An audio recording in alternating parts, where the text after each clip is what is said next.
the message in our Bible, which is you are not God. And only if you think you are do you talk this way. But it's not just mockery of Islam. And no president should mock Islam. That's not your job. This is not a theocracy. We don't go to war with other theocracies to find out which theocracy is more effective. And this feels very much to me like it is clearly Israel's war. Mark Levin wanted it. It's his war. Ben Shapiro, Lindsey Graham, Miriam Adelson. That's obvious. They're the ones who've been pushing us in. We're going to start a war in Iran. People who are asking questions about Charlie Kirk. Nothing we've said makes any sense. And this hypnosis of us saying, having people repeat that it was Tyler Robinson, it doesn't seem to be working. So we're just going to go start another war for Bibi and just murder another generation of Goyim. I say no, Goyim, mark yourselves safe. Compared to existential threat, how do we 25th Amendment his ass? The problem is to get the 25th Amendment, it's harder than impeachment. You have to get 2/3 of the House and 2/3 of the Senate. So what do we do? Tackle Trump and pretend, let him pretend he's president and publicly report that he's going through a health issue and Vance take over. It literally needs to be something like that. That's it. Trump has had it with these doomer turncoat podcasters, and he's calling them out publicly. 4 names: Tucker Carlson, Megyn Kelly, Candace Owens, and Alex Jones. 4 people spent years calling themselves the vanguard of the MAGA movement. 4 people were at every rally, every convention, every prayer breakfast. And yesterday, President Trump just nuked all 4 of them in a single Truth Social post. Make sure to stick them to the very end of this video, because I'm going to show you what Trump just diagnosed, what a number of analysts have been predicting, and what's really going on with this latest influencer rumble. You're not going to want to miss it. Greetings, everyone. It is Live Stream Friday. I am your host. Was not called out in that post, thank heavens. Dr. Steve, your patron professor, helping you make sense of the madness with breaking news and analysis you're not going to get anywhere else. So you know what to do. Make sure to smack that bell and subscribe button. As always, we've got a jam-packed show for you today. Our super chats are up, so feel free to send in your comments, your questions. It'll be my privilege to read them and answer them right here live on this live stream. Also, let me ask you, are you working just as hard as you always have, maybe even harder, but you feel like you're just constantly falling behind? You know, you look at your grocery bill, your gas receipts, your savings account, and you realize no matter how much you make, the rising cost of everything just keeps eating it away. You're doing everything right, yet you're wondering, how am I ever going to get ahead? So here's the problem, gang. The elite have designed it this way, okay? They've created an economic system where inflation silently steals your wealth while they get richer. It's a treadmill that keeps you running faster just to stay in the same place, leaving you exhausted, frustrated, and anxious about your family's future. But what if you could step off their treadmill and build your own system? What if there was a way to build financial security for your family that doesn't require employees or customers or inventory or taking on a grueling second job? What if you could do it just in minutes a day or even minutes per week from anywhere you choose? Now, I know that some of you might be thinking, well, Dr. Steve, that sounds too good to be true. And I get it. I used to be pretty skeptical about that stuff too, until I saw the proof with my own eyes. And I realized that we've been conditioned to think that building wealth has to mean trading away all our time. But here's what I've learned. Trading is actually the best business in the world when you do it the right way. And before you think, well, trading, isn't that complicated and risky? Let me tell you, my good friend Troy Noonan, the backpack trader, he spent 30 years perfecting a step-by-step approach that makes this accessible to everyday people like you and me. And I know it works because I'm actually a member of his program. And here's what makes Troy's approach different. He'll show you how to prove the system works for you before you risk a single penny of your hard-earned money in the markets. It's like a flight simulator. You get to see the results first before you risk a penny in the markets. It's amazing stuff. So if you're ready to see how this can play a massive role in not just protecting your wealth, but actively creating new wealth, giving you a real pathway to the bright, beautiful future and peace of mind your family deserves. Go to backpacktrader.com/turleyfreedom right now. Troy is hosting a special free live training called Backpack Trader Live exclusively for our community. It's on April 15th at 7 p.m. Eastern. And when you register, he'll instantly send you his 12 Powers to Successful Trading ebook. It's packed with concepts no one else teaches, the ingredients that lead to successful trading. And when you show up to the training, you unlock an exclusive bonus you simply can't get anywhere else, the private replay of our Turley Talks Roundtable. This was a rare closed-door event where Troy, myself, and real Backpack Trader patriots all sat down together. We took raw, unfiltered questions from the guests, which sparked an incredibly enlightening discussion about exactly how everyday people are using the system to build real wealth and total freedom. It's an absolute masterclass, and hearing these insights will completely change how you look at your financial future. But the only way to get your hands on this powerful replay is by showing up to the Backpack Trader Live training. This is your chance to stop being a victim of their economic system and start building your own. Go to backpacktrader.com/turleyfreedom right now and reserve your spot for April 15th. That's backpacktrader.com/turleyfreedom. Your bright, beautiful future is waiting. Let's go get it together. All right, let's dive right in here, gang. We need to start with this smoking True Social post because it is pretty extraordinary. So yesterday, April 9th, President Trump fired off a 482-word statement calling out Tucker Carlson, Megyn Kelly, Candace Owens, and Alex Jones by name publicly on his own platform. He didn't hedge. He didn't mince words. He didn't send signals through proxies. He said, and I'm quoting directly here, these people are, quote, nut jobs. These people are nut jobs who are trying to get, quote, free and cheap publicity, and they are emphatically not MAGA. I'll give you a little taste of what he wrote. I'm not going to read the whole thing, but here are just some highlights here. I know why Tucker Carlson, Megyn Kelly, Candace Owens, and Alex Jones have all been fighting me for years, especially by the fact that they think it's wonderful for Iran, the #1 state sponsor of terror, to actually have a nuclear weapon. It's because they all have one thing in common: low IQs. I'm sorry. I just love how he sets it up. You know, you think he's going to give some clear insight or whatever. It's like, yeah, they're just stupid. And he said, literally said, they're stupid people. See, I'm tracking with him. They're stupid people. They know it. Their families know it. Everyone else knows it. Look at their past. Look at their record. They don't have what it takes, and they never did.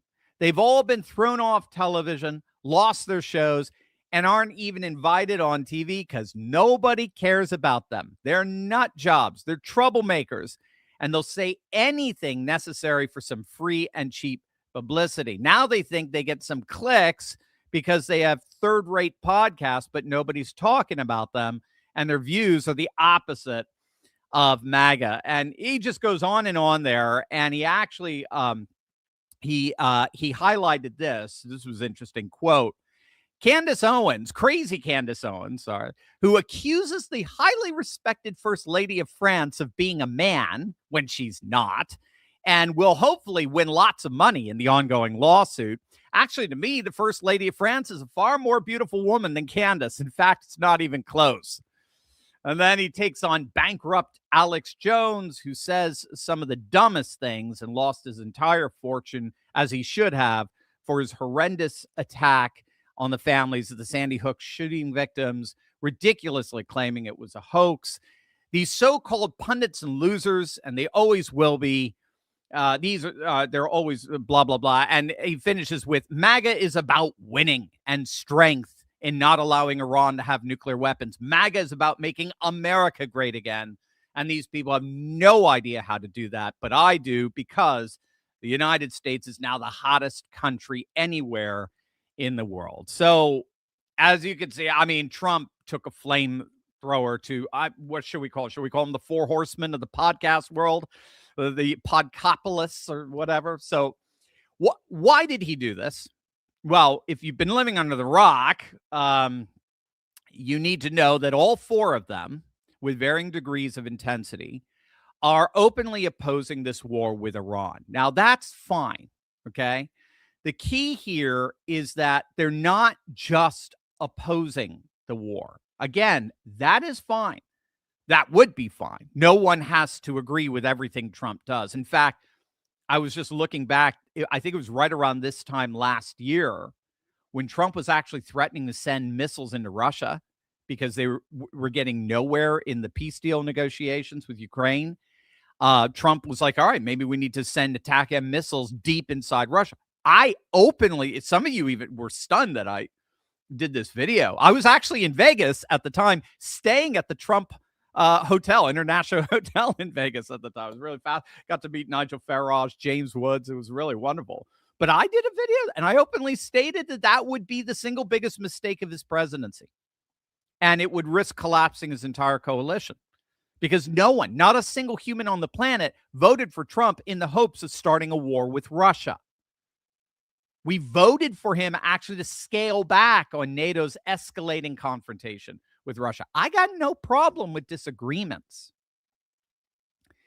But what we've been hearing from these four horsemen, these influencers, goes way beyond disagreement with Trump on policy or grand strategy. They're not analysts, right? They're not analyzing the situation. They have become absolutists. And that's a very, very important distinction to get here, because I'm going to show you how that moral absolutism actually fits into what's really going on here. This isn't merely policy disagreements that are being advocated by these four. They're engaging in something far more, I would argue, insidious.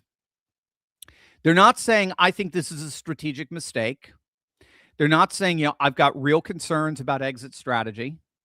They're not saying, here's what I do differently. They're openly saying that Trump is evil in doing this. Disgusting and evil. They're saying his administration is satanic.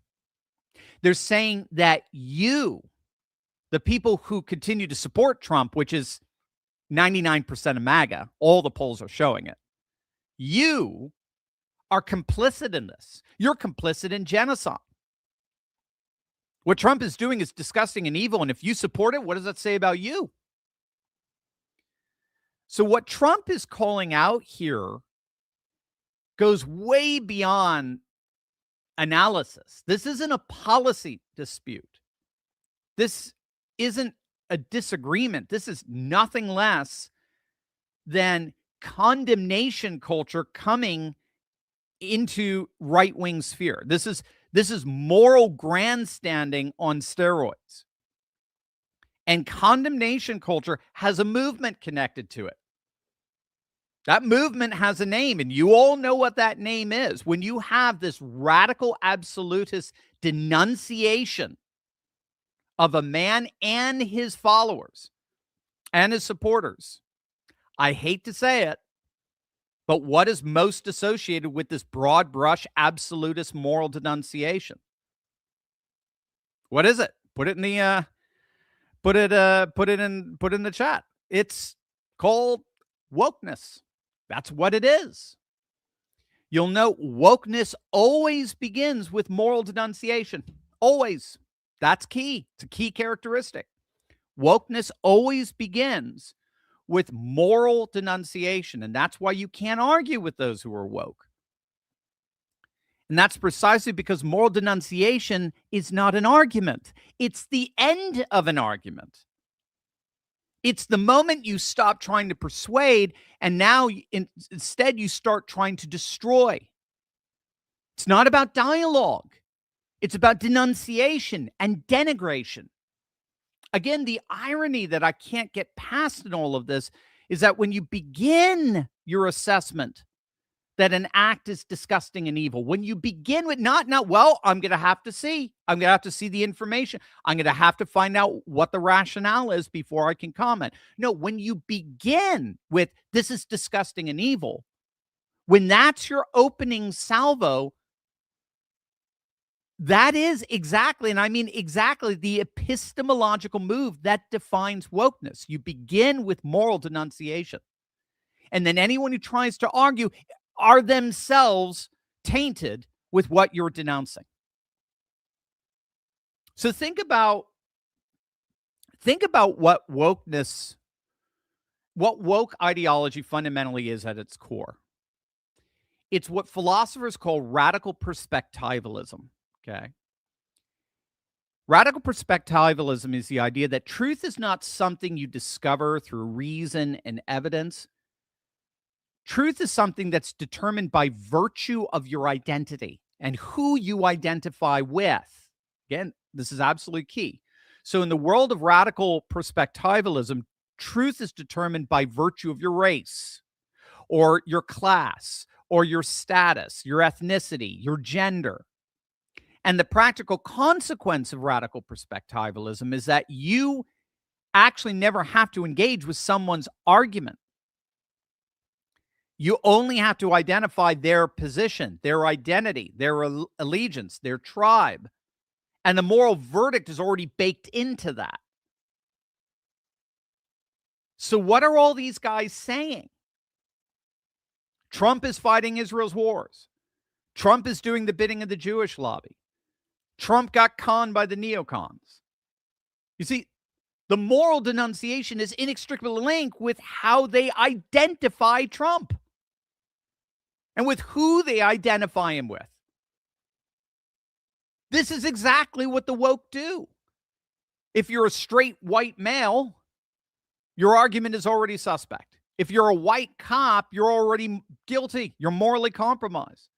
And now, according to these four horsemen, if you're a Trump supporter in April of 2026, you're complicit in evil. You're complicit in genocide. You're a Zionist pig. The argument doesn't matter. The evidence doesn't matter. What's actually happening on the battlefield is irrelevant. Your position has already been declared. That's woke epistemology. And according to President Trump, that is precisely what Tucker and Candace and Megyn and Alex are all doing. They are all immersing themselves in wokeness now deployed from the right. The villain has changed, but the framework hasn't moved an inch. I mean, seriously, think about it. Tucker's called Trump evil. Candace has called him a genocidal lunatic. Megyn has called the war a folly and the ceasefire a surrender. Alex Jones has accused Trump repeatedly of betraying MAGA, going all in with the neocons. And then, as you saw, goes on live TV discussing how to 25th Amendment him. And what many are asking today is, how is this any different? Any different whatsoever from the lunacy you'll hear spewed from the likes of Ilhan Omar? How is what we're hearing from these so-called influencers any different from the absurdities that drivel from the lips of Ocasio-Cortez or Hakeem Jeffries? When Alex Jones and Alexandria Ocasio-Cortez are literally saying the same things about the same president on the same week, something's gone profoundly, structurally, epistemologically wrong. And President Trump, in his own unique way, just called it out.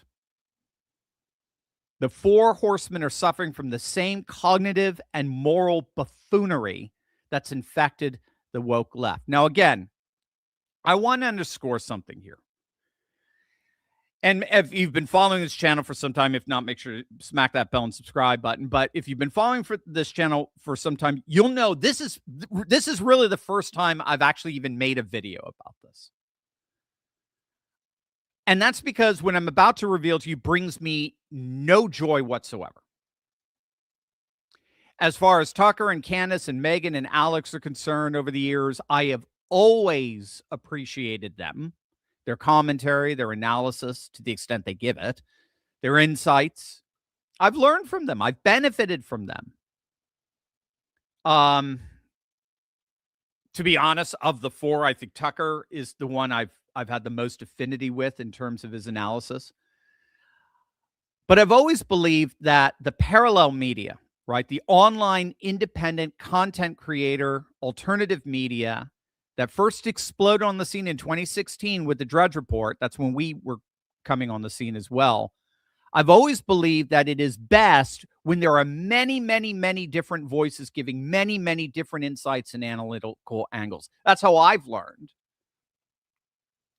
And that's certainly what it was and what it did originally. There were actually a number of articles that recognized that Trump's first election win back in 2016 was a watershed moment in media history, precisely because it was the first time in modern history where the legacy media had completely and totally lost control of the meta-narrative, right? They completely monopolized their influence totally around Hillary Clinton. I mean, you had the New York Times publishing just days before the election the stat that Hillary had a 91% chance of winning the election, that Trump was at best a clown and at worst a dangerous, racist lunatic. The media bias was so blatantly bad that the New York Post, Michael Goodwin, published a piece at that time entitled "American Journalism is Collapsing Before Our Very Eyes." There wasn't even a semblance of fairness or accuracy in that coverage. And so it was in that context that we saw the rise of the alternative media, led by the Drudge Report, by Breitbart News, by Alex Jones, to his credit, InfoWars. I followed him a lot back in 2016. They all actually faithfully communicated Trump's nationalist populist message that resonated with tens of millions of voters who were sick and tired of the liberal globalist elites ruling according to their own values, interests, and concerns, while ignoring and indeed disparaging the values, interests, and concerns of the people. Keep in mind, Steve Bannon was the former head of Breitbart News. He was Trump's campaign manager at the time. So alternative media, independent content creators, we won the day. Again, that's the year we started this channel, started on November 1st, 2016. I uploaded one video a day for 7 days straight, leading up to November 8th, making the extended argument for why Trump was going to win the election. He was going to pull off the upset. My thesis was that Trump was America's Brexit. So just as the Brexit referendum shocked the world's globalist elite back in June of that year by passing, and it passed because so many disaffected voters came out of the woodworks, as it were, came out of the shadows and voted en masse to leave the European Union. So Trump was going to shock the world's elite by championing the same issues as Brexit: border security, economic security, cultural security. And we were going to leave the liberal international order. We were going to leave this globalist world. 2016 was the year that the legacy media was finally and decisively defeated by a parallel media that collectively gave voice to the people, and the people won. And the parallel media won. And so what I'm about to cover here, I have to say up front, brings me no joy. I love the fact that Elon Musk says we are the media now. I don't even like calling us parallel media or alternative media.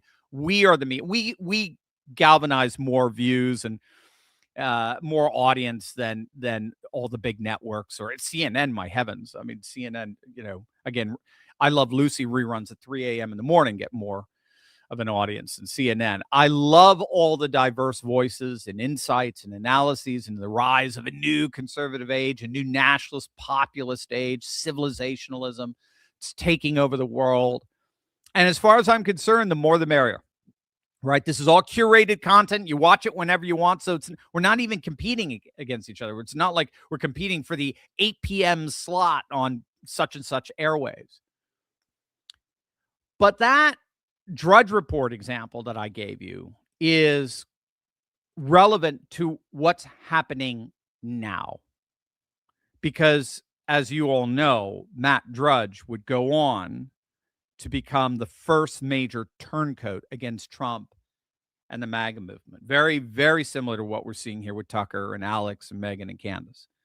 So back in 2018, Drudge suddenly out of nowhere did a complete 180 and all his headlines were suddenly anti-Trump, and he was linking to MSNBC articles and CNN articles and all the legacy media outlets. It was literally as if Rachel Maddow had secretly taken over.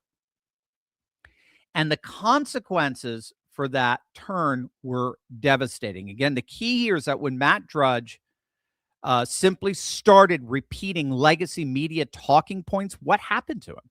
Well, he collapsed. Of course he would. He ended up betraying the very basis for his platform. And so at his peak in May of 2017, when Drudge was still a Trump champion, the site was pulling in over 1 billion page views per month. That is huge. 1 billion page views per month. After going anti-Trump, the collapse in web traffic was almost immediate. The site has since plunged. According to ComScore, visitor traffic is down a devastating 81% from that peak in 2017. 81% decline. Isn't it interesting? The moment you start parroting CNN, you start seeing the same kind of declines that CNN has seen in that same time period. The Drudge Report, for all practical purposes, today is a non-entity.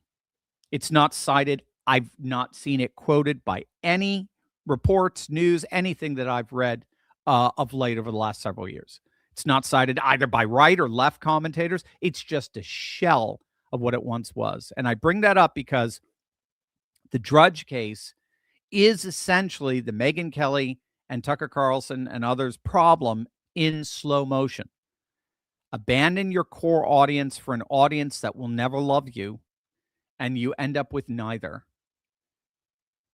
And that's the tragedy that I think is unfolding right before our very eyes, with particularly these 4 influencers that Trump just singled out with that post. The tragedy is that their inevitable demise from this turn away from Trump makes alternative media, what again Elon would call the new media, all the poorer. It robs us of insightful and analytical and illuminative commentary that makes us all the richer. So again, I want to underscore, I get no joy out of this, but I do think there is a very profound rationale for why they're doing this, for why they're basically embracing Ilhan Omar talking points. And that's exactly what I'm going to show you next. But first, if you are just joining us, our super chats are up, so feel free to send in your comments and questions. I'll be happy to answer them right here on this live stream. Also, gang, let's face it, you had a number in your head, right? The number you thought would be enough to retire. And then the price of life went up and up and up. And now the question isn't whether you saved, it's whether what you saved can still buy the retirement you plan for. I mean, think about what's happening right now with the war flaring up and oil spikes, and then everything gets higher: gas, groceries, insurance, bills. We've seen this before. We're watching a structural shift in the global economy where inflation isn't temporary, it's embedded. And historically, when that happens, purchasing power doesn't recover, it erodes. Your dollar buys less, your savings carry less, and people who are counting down to retirement start wondering if they've got to push it back, all because the cost of living moved the finish line. That was my wake-up call. I knew there had to be something else I could do to protect what I built. So I researched, and that's when I found Augusta Precious Metals. And gang, they taught me things I didn't even know were possible. I had no idea you could move your IRA or your 401k into physical gold, tax-free, penalty-free, a real asset that's held its value through war, through oil spikes, market chaos, and that changed everything for me. I've spoken with Augusta's education team. These guys know their stuff, and they explain it so clearly. So here's what I recommend you do right now. Go to turleybuysgold.com or text Turley to 35052. That's 35052 to get Augusta's free gold IRA guide. It's turleybuysgold.com or text Turley to 35052 because the retirement you dreamed of is still possible, but only if you protect it. All right, gang. So There have been a number of offered explanations for why we're seeing this propensity to parrot woke talking points among so many of these podcasters on the right. Konstantin Kisin, himself a prominent figure in the new media, he actually diagnosed what he saw as behind what he called the wokeification of the right. James Lindsay he has some similar analysis to this. And what they both recognized was that the key characteristic for wokeness is this thing called decontextualized characterization. Decontextualized characterization. So if you think about what woke originally was, it's a worldview that says our society is irredeemably broken, everything about it is terrible, and the only explanation for any of our problems is the malice of a shadowy enemy class, and they're always the problem, no matter what. So that's how the stage is set. Our society is irredeemably broken. It's oppressive. It's evil, whatever. And so the woke cast blame on a character constant. That's what you got to get. The woke cast blame for this evil on a character. It's like a comic book, an evil villain who's a constant, a character that's always behind the scenes inflicting evil. So in biblical terms, right, it would be Satan. It would be demons, things like that. For the woke left, that enemy is white supremacists. And they peddle the evil of racism. So racism is the evil that they blame for all of our ills, and white supremacists are responsible for that racism. Okay, so that's that decontextualized characterization. Again, the key here is there is no context. There's no, okay, well, yeah, certainly racism certainly has been operative in the past, no question, but what about now? Right? What's going on right now? And how do we know what's going right now? And how do we differentiate between what happened in the past and what happened today? What were the conditions that exemplified racist attitudes in the past? And how are they different today? Is there any difference? If there's no difference, why? Right? See, differing contexts are never foregrounded for the woke. That's the notion of decontextualization. It's always a matter of a singular evil with a singular bad actor perpetrating that evil. So for the woke left, the decontextualized evil is racism, and the decontextualized actor, the nefarious actors, are white supremacists. What Kisin notes is that we can see virtually the same decontextualized characterizations here among these four horsemen, just with different evils and actors. And he focused primarily on Tucker. For the woke right, as he calls them, Kisin says the evil is Zionism, or it's globalism. And the enemy is Israel, or the globalists, or the WEF, or the JOOS, right, or the neocons, whatever it is. Now, again, don't get me wrong. I have absolutely no problem with any of those diagnoses, provided that the context affords that diagnosis, right? I have no problem calling out globalists. I have no problem calling out neocons. I have no problem calling out Zionists. If, and this is key, if the analysis of the situation, if the context calls for it. But how on earth could the context call for it when you begin with moral denunciation? When you begin with the end already in place? Because remember, moral denunciations come at the end of an extended argument. Once you make your extended argument, go ahead and morally denounce. You have every right. You have a right to it, because at least we now know we have the path to that denunciation laid bare for us to consider. But when you begin without even actually knowing what Trump is actually doing, when you begin by declaring that what he's doing is disgusting and evil, where's the context? Where's the assessment? Where's the analysis? It's gone. And instead, you get the very same decontextualized characterizations that the left peddles, but now with the evils and the actors specific to the right. That's Kisin's analysis, which I think is very good. I want to take that analysis a step deeper because I don't think Kissin explains why these podcasters and influencers are falling into that decontextualized characterization trap in the first place. Why are they beginning with moral denunciation? Why are they tapping into the same structure of evils and nefarious actors that you see among the woke left? And for me, this is where the analysis of the tech scholar Eric Davis comes in. And what I love about Davis is he's a postmodern scholar in the sense that he does not make a dichotomy between technology and tradition or science and religion. In fact, he would argue that that dichotomy does not actually exist, which I would agree with. He has an interpretive frame that he calls Technosis. And it's a fascinating historical study on how technology, particularly online digital networks, are actually very powerful carriers of deeply religious impulses. So Davis has noted that technology has always historically involved religious and esoteric sentiment. Writing is itself technology, right? Actual written out fonts are a form of technology.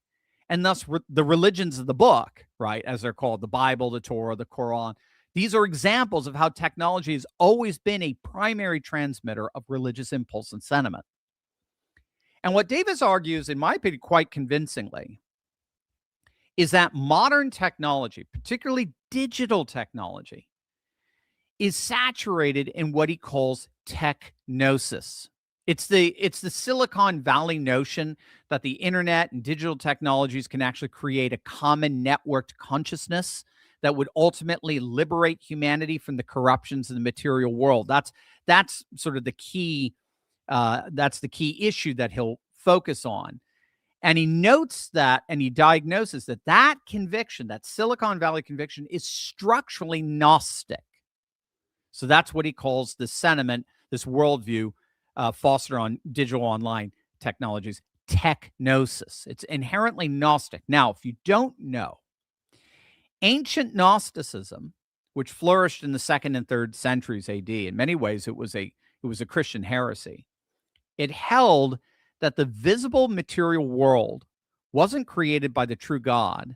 It was created by a lesser, corrupt, ignorant deity called the demiurge. And the demiurge rules the world through darkness and deception, and he keeps souls trapped in ignorance. The true divine reality is hidden. It's inaccessible to ordinary people. And it can only be accessed through a special secret knowledge called gnosis, right? Gnosis is the Greek word for knowledge. So if you don't know, you're called an agnostic. So the A there is an alpha privative, and it negates what follows. An agnosis, not knowledge. An atheist. An atheist is no God, right? So gnosis means knowledge. It's a special illumination, as it were, revealed only to the spiritually elect, and usually by a seer, someone who has that special enlightenment, that secret knowledge, and is offering it to you as well. So the Gnostic lives with a permanent sense of alienation. The world around him is fundamentally evil. All you see is betrayal. Nothing is as it appears to be because it's controlled by dark powers.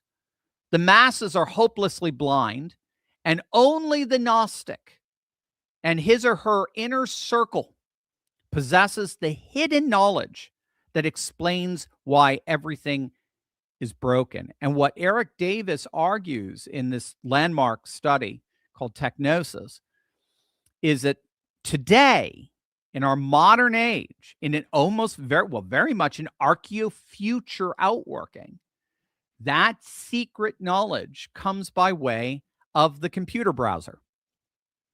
It comes by way of the digital screen. It comes by way of a digital network that transcends our material surroundings and offers us a way of escaping this fallen world through a special cyber form of knowledge.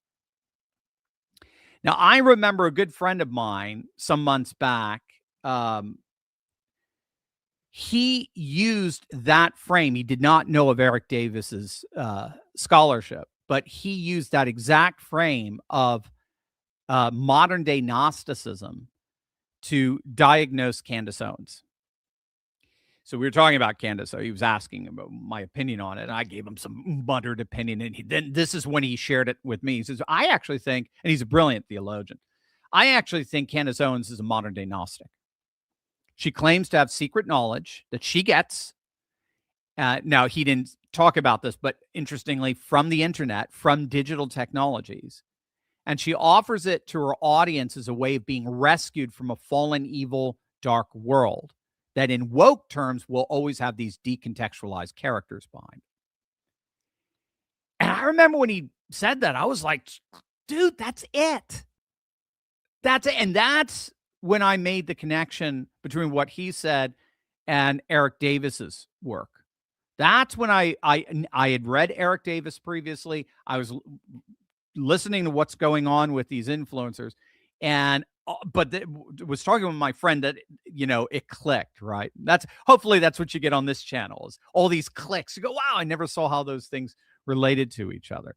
So I finally got to see how Technosis related to these online influencers who are actually functioning more as Gnostic seers for their audience. And so I was very intrigued when I recently came across this piece from the Manhattan Institute. It was published in the Wall Street Journal, titled exactly, I kid you not, again, this is all independence, what I love about research, Candace Owens is a latter-day Gnostic. This is from September of last year.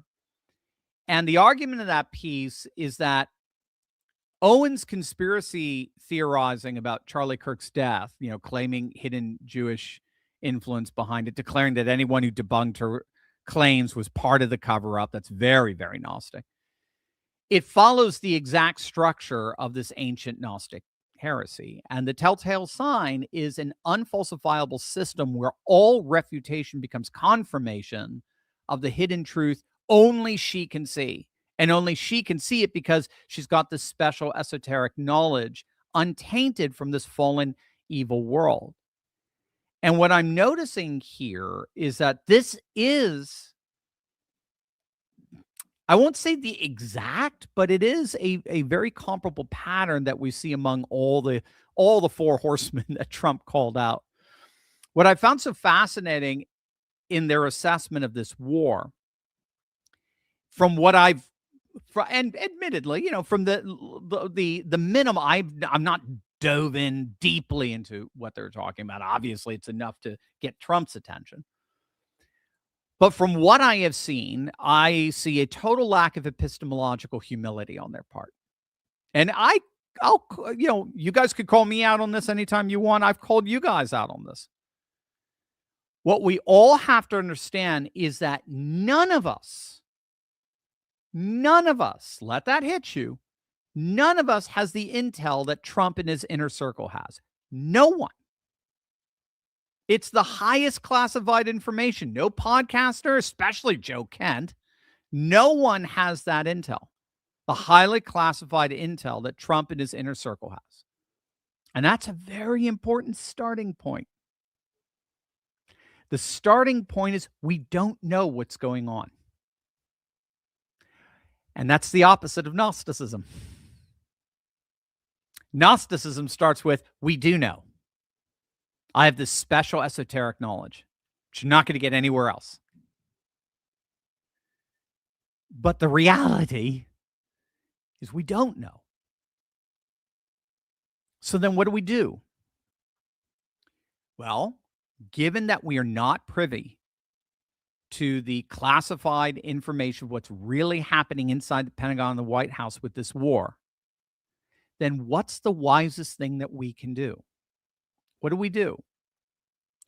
We turn to the people who spent their entire careers studying the architecture of geopolitical conflict. We don't turn necessarily to podcasters, or at least put it this way. Let's hope your podcasters turn to these geopolitical theorists, right? You don't go immediately to people chasing clicks or looking at who can have the most hyperbolic headline. You go to geostrategists, you go to military historians, you go to regional analysts, you go to people like Zinebra Bua of the Hudson Institute, who's been absolutely brilliant in her analysis of this war. You go to Victor Davis Hanson, right? People who have dedicated decades to understanding how powers rise and fall, how proxy empires collapse, how deterrence works, and what happens when it doesn't. And here's why their expertise is reliable. And this is very, very important. It's not because they've got the classified intel, right? They don't. It's because they have this thing called pattern recognition.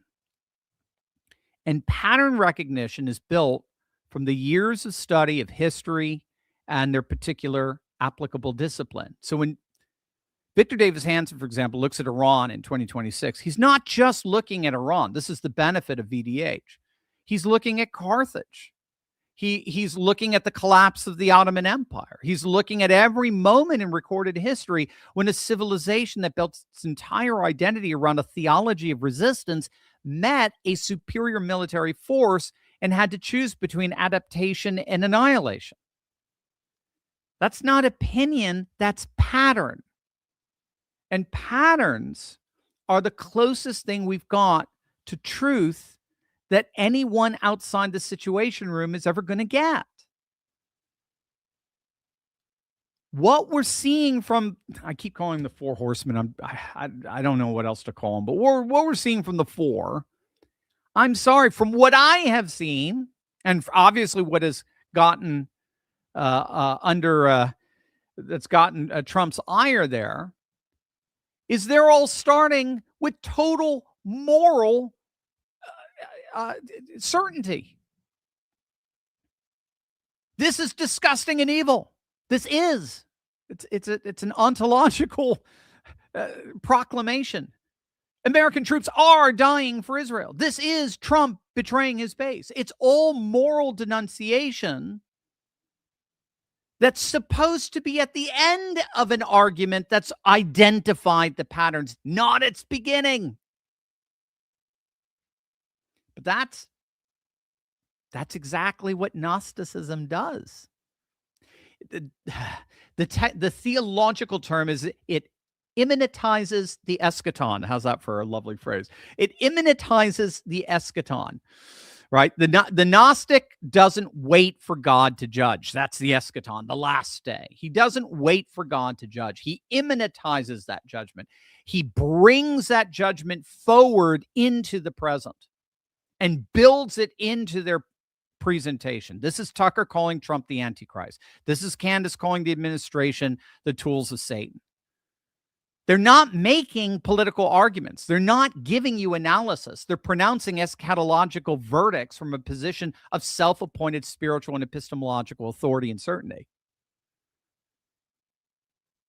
I believe that this Gnostic framing, this technosis, as Eric Davis calls it, provides the theological and philosophical depth to explain what is ultimately animating the cosmovision of these four podcasters.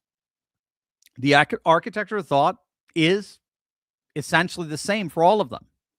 The visible world, whether it's the mainstream media, the Democrat institutions, the two political parties, increasingly now Trump's duped MAGA coalition, too stupid to realize they've been duped. They're all controlled by corrupt hidden powers, whether it's neocons or satanic Zionists or the regime or the establishment or WEF, whatever it is. And only those with access to their special revelations can see the truth everyone else is too deceived to perceive. The elect don't argue, they reveal. And anyone who disputes the revelation only proves how completely the fallen world has blinded them. So that's what I believe is ultimately behind this. Again, this is my assessment. I'll be happy to change it.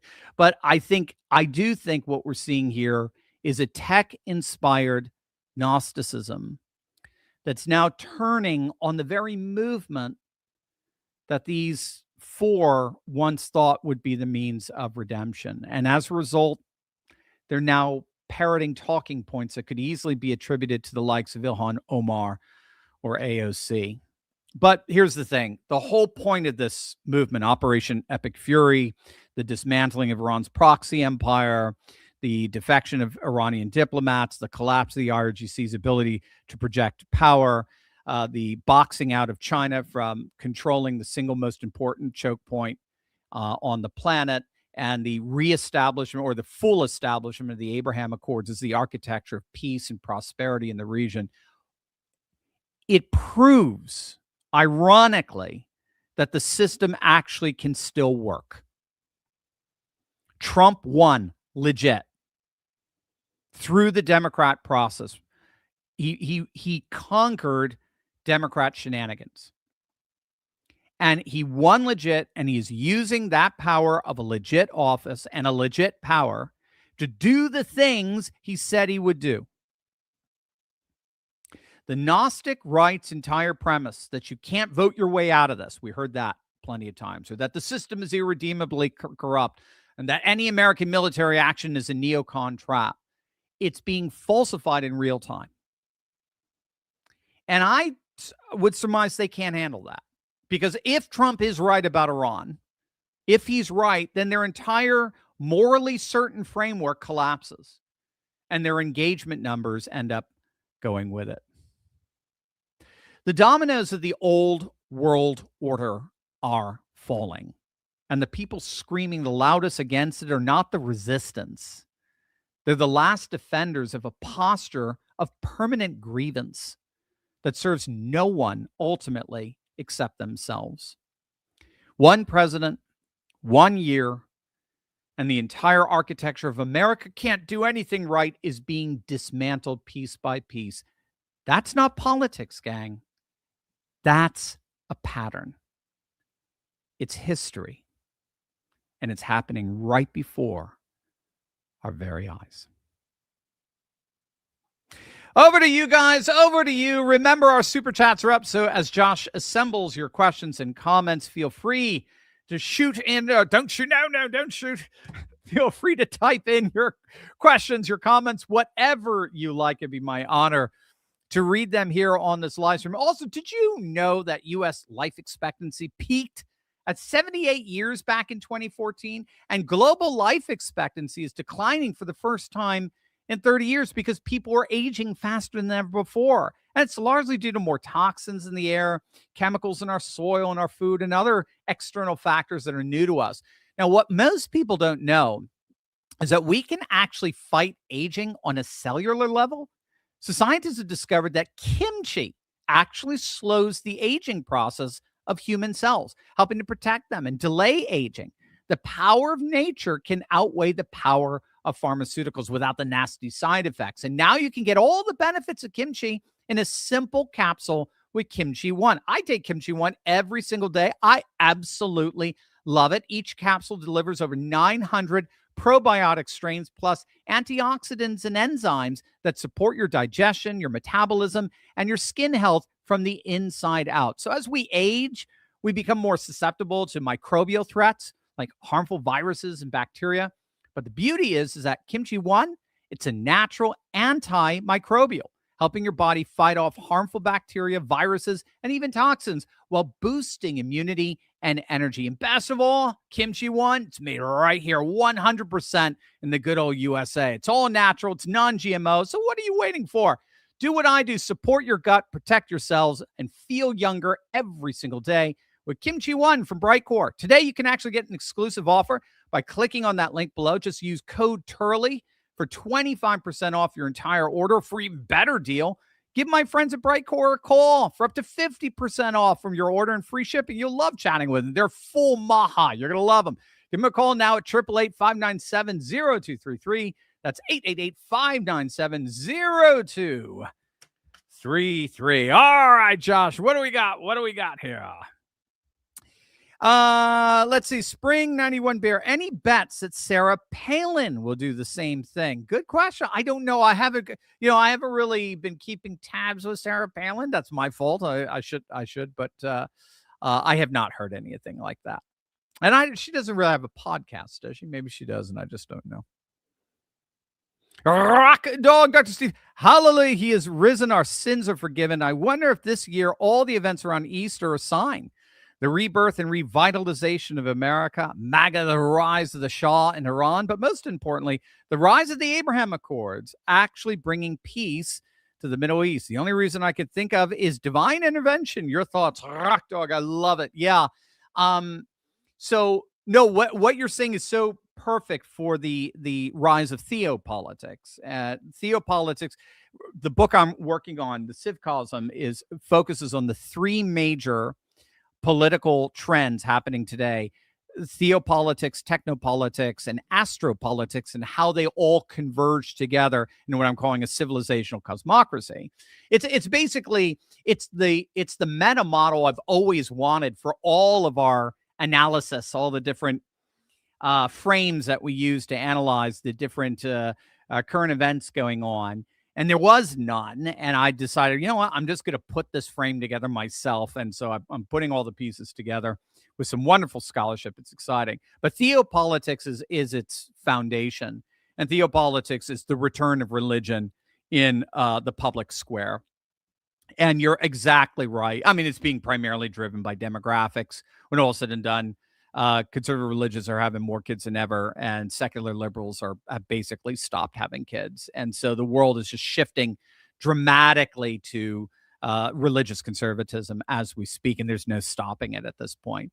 So what we're seeing more and more are these new alliances, these new, what you could call multipolar networks, where religion is at its very heart. Now, of course, we're knocking out one right now, the Shiite crescent, the messianic multipolarity of the Shiite Islam in Iran that had its proxies, the Houthis, Hamas, Hezbollah. But the other alliance architecture for peace and prosperity in the region is the Abraham Accords, where the common ancestor between Jews, Christians, and Muslims, Abraham, is invoked as the basis for their civilizational cooperation. And then with Pahlavi coming back, Reza Pahlavi, the Shah's, the heir of the Shah, to the extent what his role has yet to be determined. But that's even more impressive because, again, Shah of Iran was very pro-Israel, very pro working with Gulf states to, the term was to modernize the Middle East. But I think at the end, it's just simply to turn the Middle East, to tap into the model of a Dubai, for example, or is what Trump is talking about with Gaza, is the Riviera of the Middle East, and just turning the whole region into a massive cooperative, a massive military and money co-op. And again, you're bringing the Hindu region, the Hindu nationalism of India via the I2U2, which links together Israel and India as the two tech hubs, and then the United Arab Emirates as the chief investor, pouring billions of dollars into that tech, and then the United States guaranteeing security. So that's why they call it two I's, right? India and Israel, I2, and then two U's, the United Arab Emirates, the United States, I2U2 corridor. And then that's linking into the Quad that takes us through Australia, from India to Australia to Japan, and of course the United States, your four major nations that are pushing back against BRICS. So it's really, I think there's no way around it. The theopolitics is the center of this. Civilizationalism is the center of this, and God is at the center of theopolitics and the rising traditionalist civilization. Mitchell, since Donald Trump might lose the birthright argument, what stops the 9% U.S. births due to illegals from becoming 50%? It's a good question, Mitchell. I don't know the answer to that. I'm going to have to look at, I've looked at some of the stats there, and bottom line, I don't know about the percentage, but bottom line, the silver line. Now, again, we may have to go the way my namesake Jonathan Turley is arguing. We may have to go the way of a constitutional amendment, and if we can, if the electoral college numbers move the way they are clearly moving in 2030 with the new census, although Trump is talking about a mid-decade census, where you'll see about 12 electoral votes and seats pick up in red states and the loss of 12 in blue. I mean, and with states like New Mexico, Nevada, Pennsylvania turning red, and seriously red, we may be able to do something like that. The very fact that we have to do this is insane. How anyone could think that someone who's not supposed to be here, having a kid just because they're north of the border, just because of their regional proximity, now suddenly entitles them to full American citizenship. It's insane. The silver lining is that it's happening among a population, inordinately among a population, that has a very high degree of intermarriage. Eric Kaufman, in his book White Shift, documented this. Now, the reason why that's important is because intermarriage generally involves the minority ethnicity adopting the cultural sentiment of the majority ethnicity that they're marrying into. So Latinos have, I thought it was around, last I looked, 40% intermarriage rate. It's the highest among all non-white ethnicities. And Latinos among ethnicities, major ethnicities, have the highest commitment to the right wing, to MAGA, to conservatism. It's not just because they're Catholic and pro-life and conservative in general. It's also because they find that they can integrate with so-called white culture. There's no other term, European culture, whatever term you want to use for it. It's just cultural realism in that sense. They integrate into it easier. So it's not going to be the boon for, and this is Kaufman's argument, it's not going to be the boon for the Democrats that they thought it would be. Just not. Even again, if birthright citizenship is allowed to go unencumbered. So that's going to be, I think the intermarriage rates suggest that regardless of it passing, or regardless of the Supreme Court holding it up, or they're going to be upholding a law that benefits a demographic that is highly engages in high degrees of intermarriage into a dominant race, a dominant ethnicity that is overwhelmingly Republican. Democrats have not won the whites' vote since 1964. Hence why they're opening up the borders, to be honest with you, in my opinion, my humble opinion. So there you go. I mean, I don't think it's going to be the boon that Democrats think it will be. Mitchell, last question. Why is there a bill to provide legal amnesty for illegal immigrants? Is this Trump pushing this, or squishy Republicans? Trump isn't pushing anything like that, and he won't push anything like that. You don't have to worry about it. It's not going anywhere. I think it's a favor to donors when all's said and done. They know it's not going anywhere. Charles, thank you so much for that gift. Thank you. Oh, BC Tech's almost learned professor. What say you to the point made by Perry Stone? Shia cannot be destroyed. Iran is Shia Muslims. As long as there's oil in countries that purchase Iranian oil, there will be a Shiite Iran. As long as there is an income, Iran will rearm itself. Shia is an apocalyptic death cult. They want an Islamic caliphate to rule the world. I think the President of the United States wants to defang Iran's ballistic nuclear ambitions to protect the United States. No, you got it. I mean, it's more complex than that, what Trump is doing. But bottom line, what Trump is doing in one fell swoop is he's removing the chief impediment to the establishment of the Abraham Accords as the chief security architecture of the region. And he is boxing out China, that's the number one financier for Iran, from having tacit control over the most important energy choke point on the planet.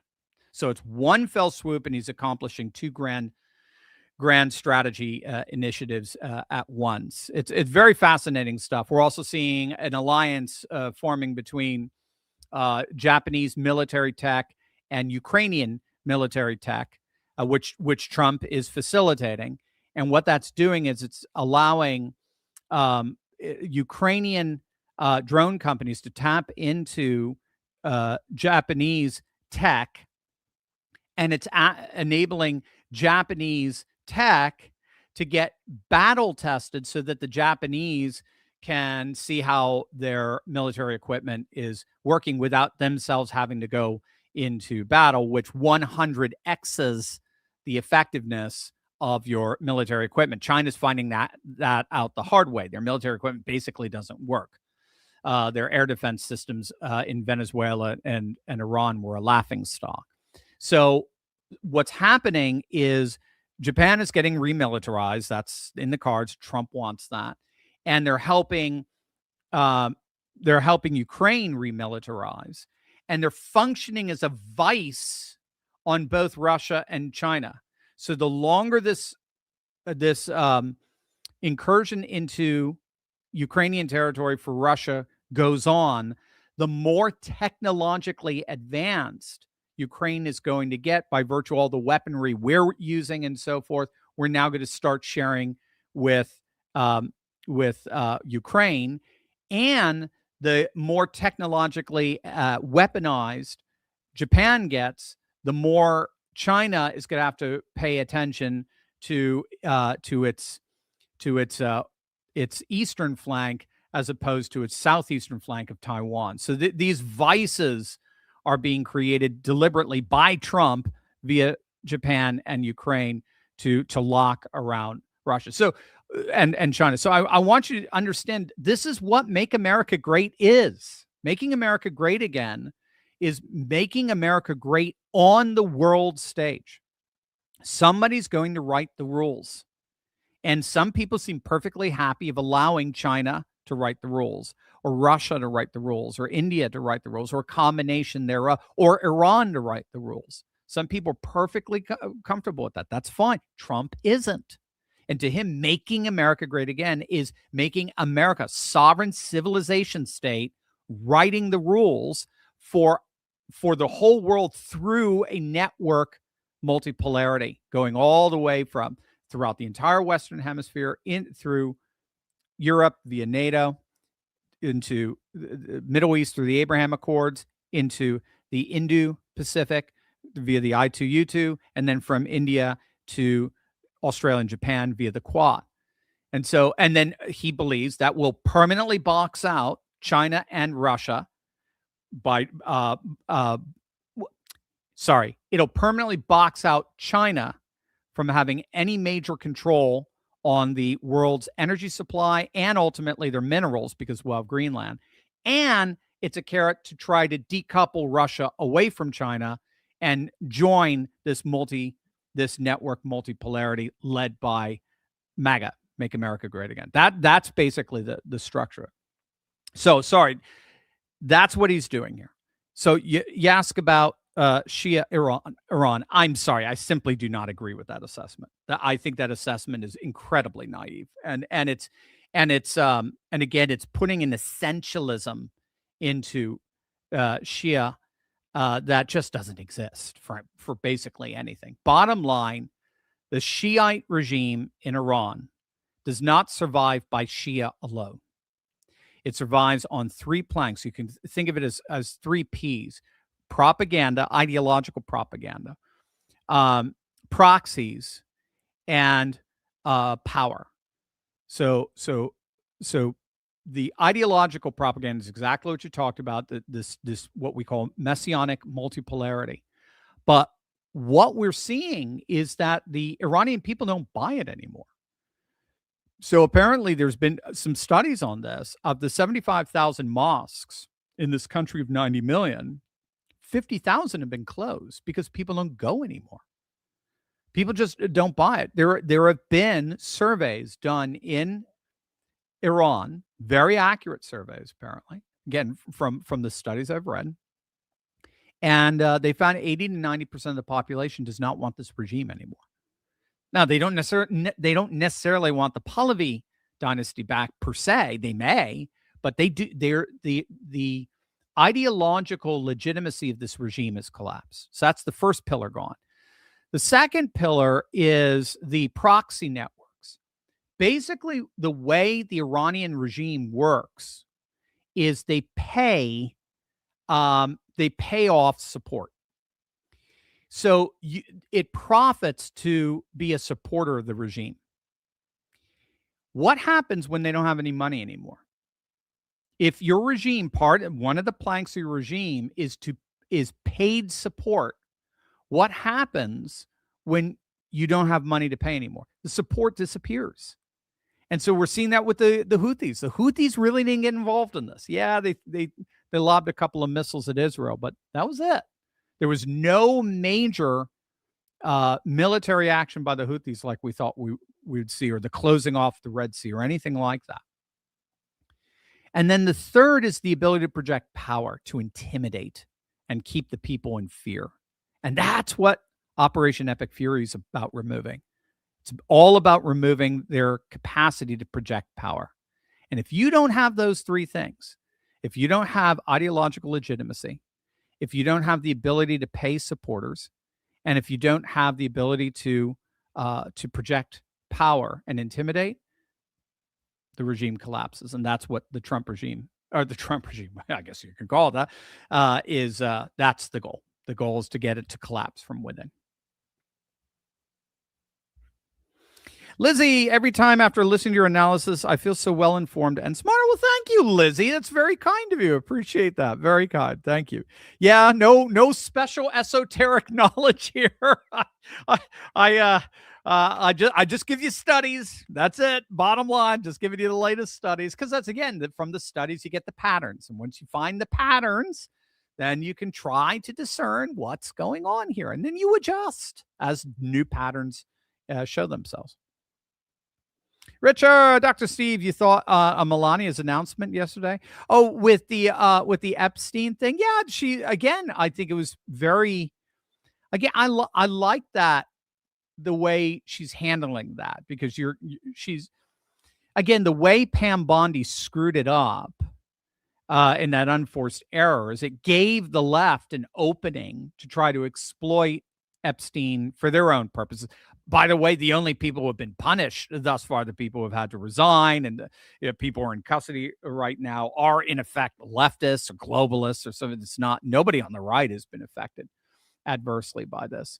So I just thought it was a good way of kind of reminding everybody that Trump and the Trump family have been on the front lines of trying to bring the entire Jeffrey situation to justice. Remember, Trump may have been, for all we know, an FBI informant.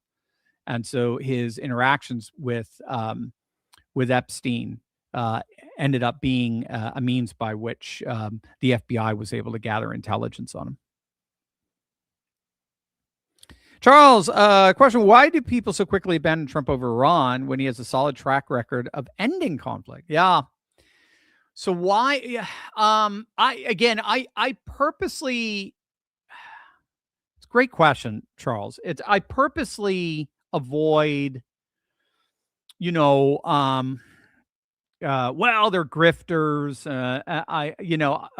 Megyn's always, I try to avoid the personal attacks or an assessment of their motivations. I don't know their motivations. I don't know. What I'm analyzing is the argument, the lack of argument that they're giving. This sort of, this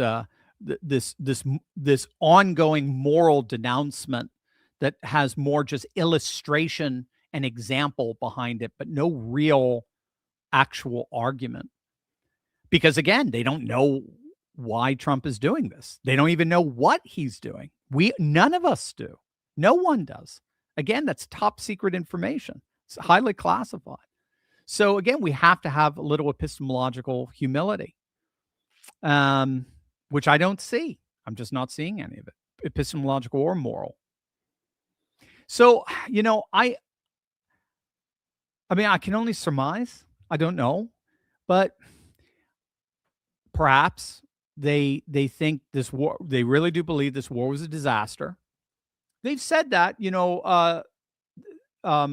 Tucker and Megyn in particular have said that they felt used by the establishment in the Iraq war.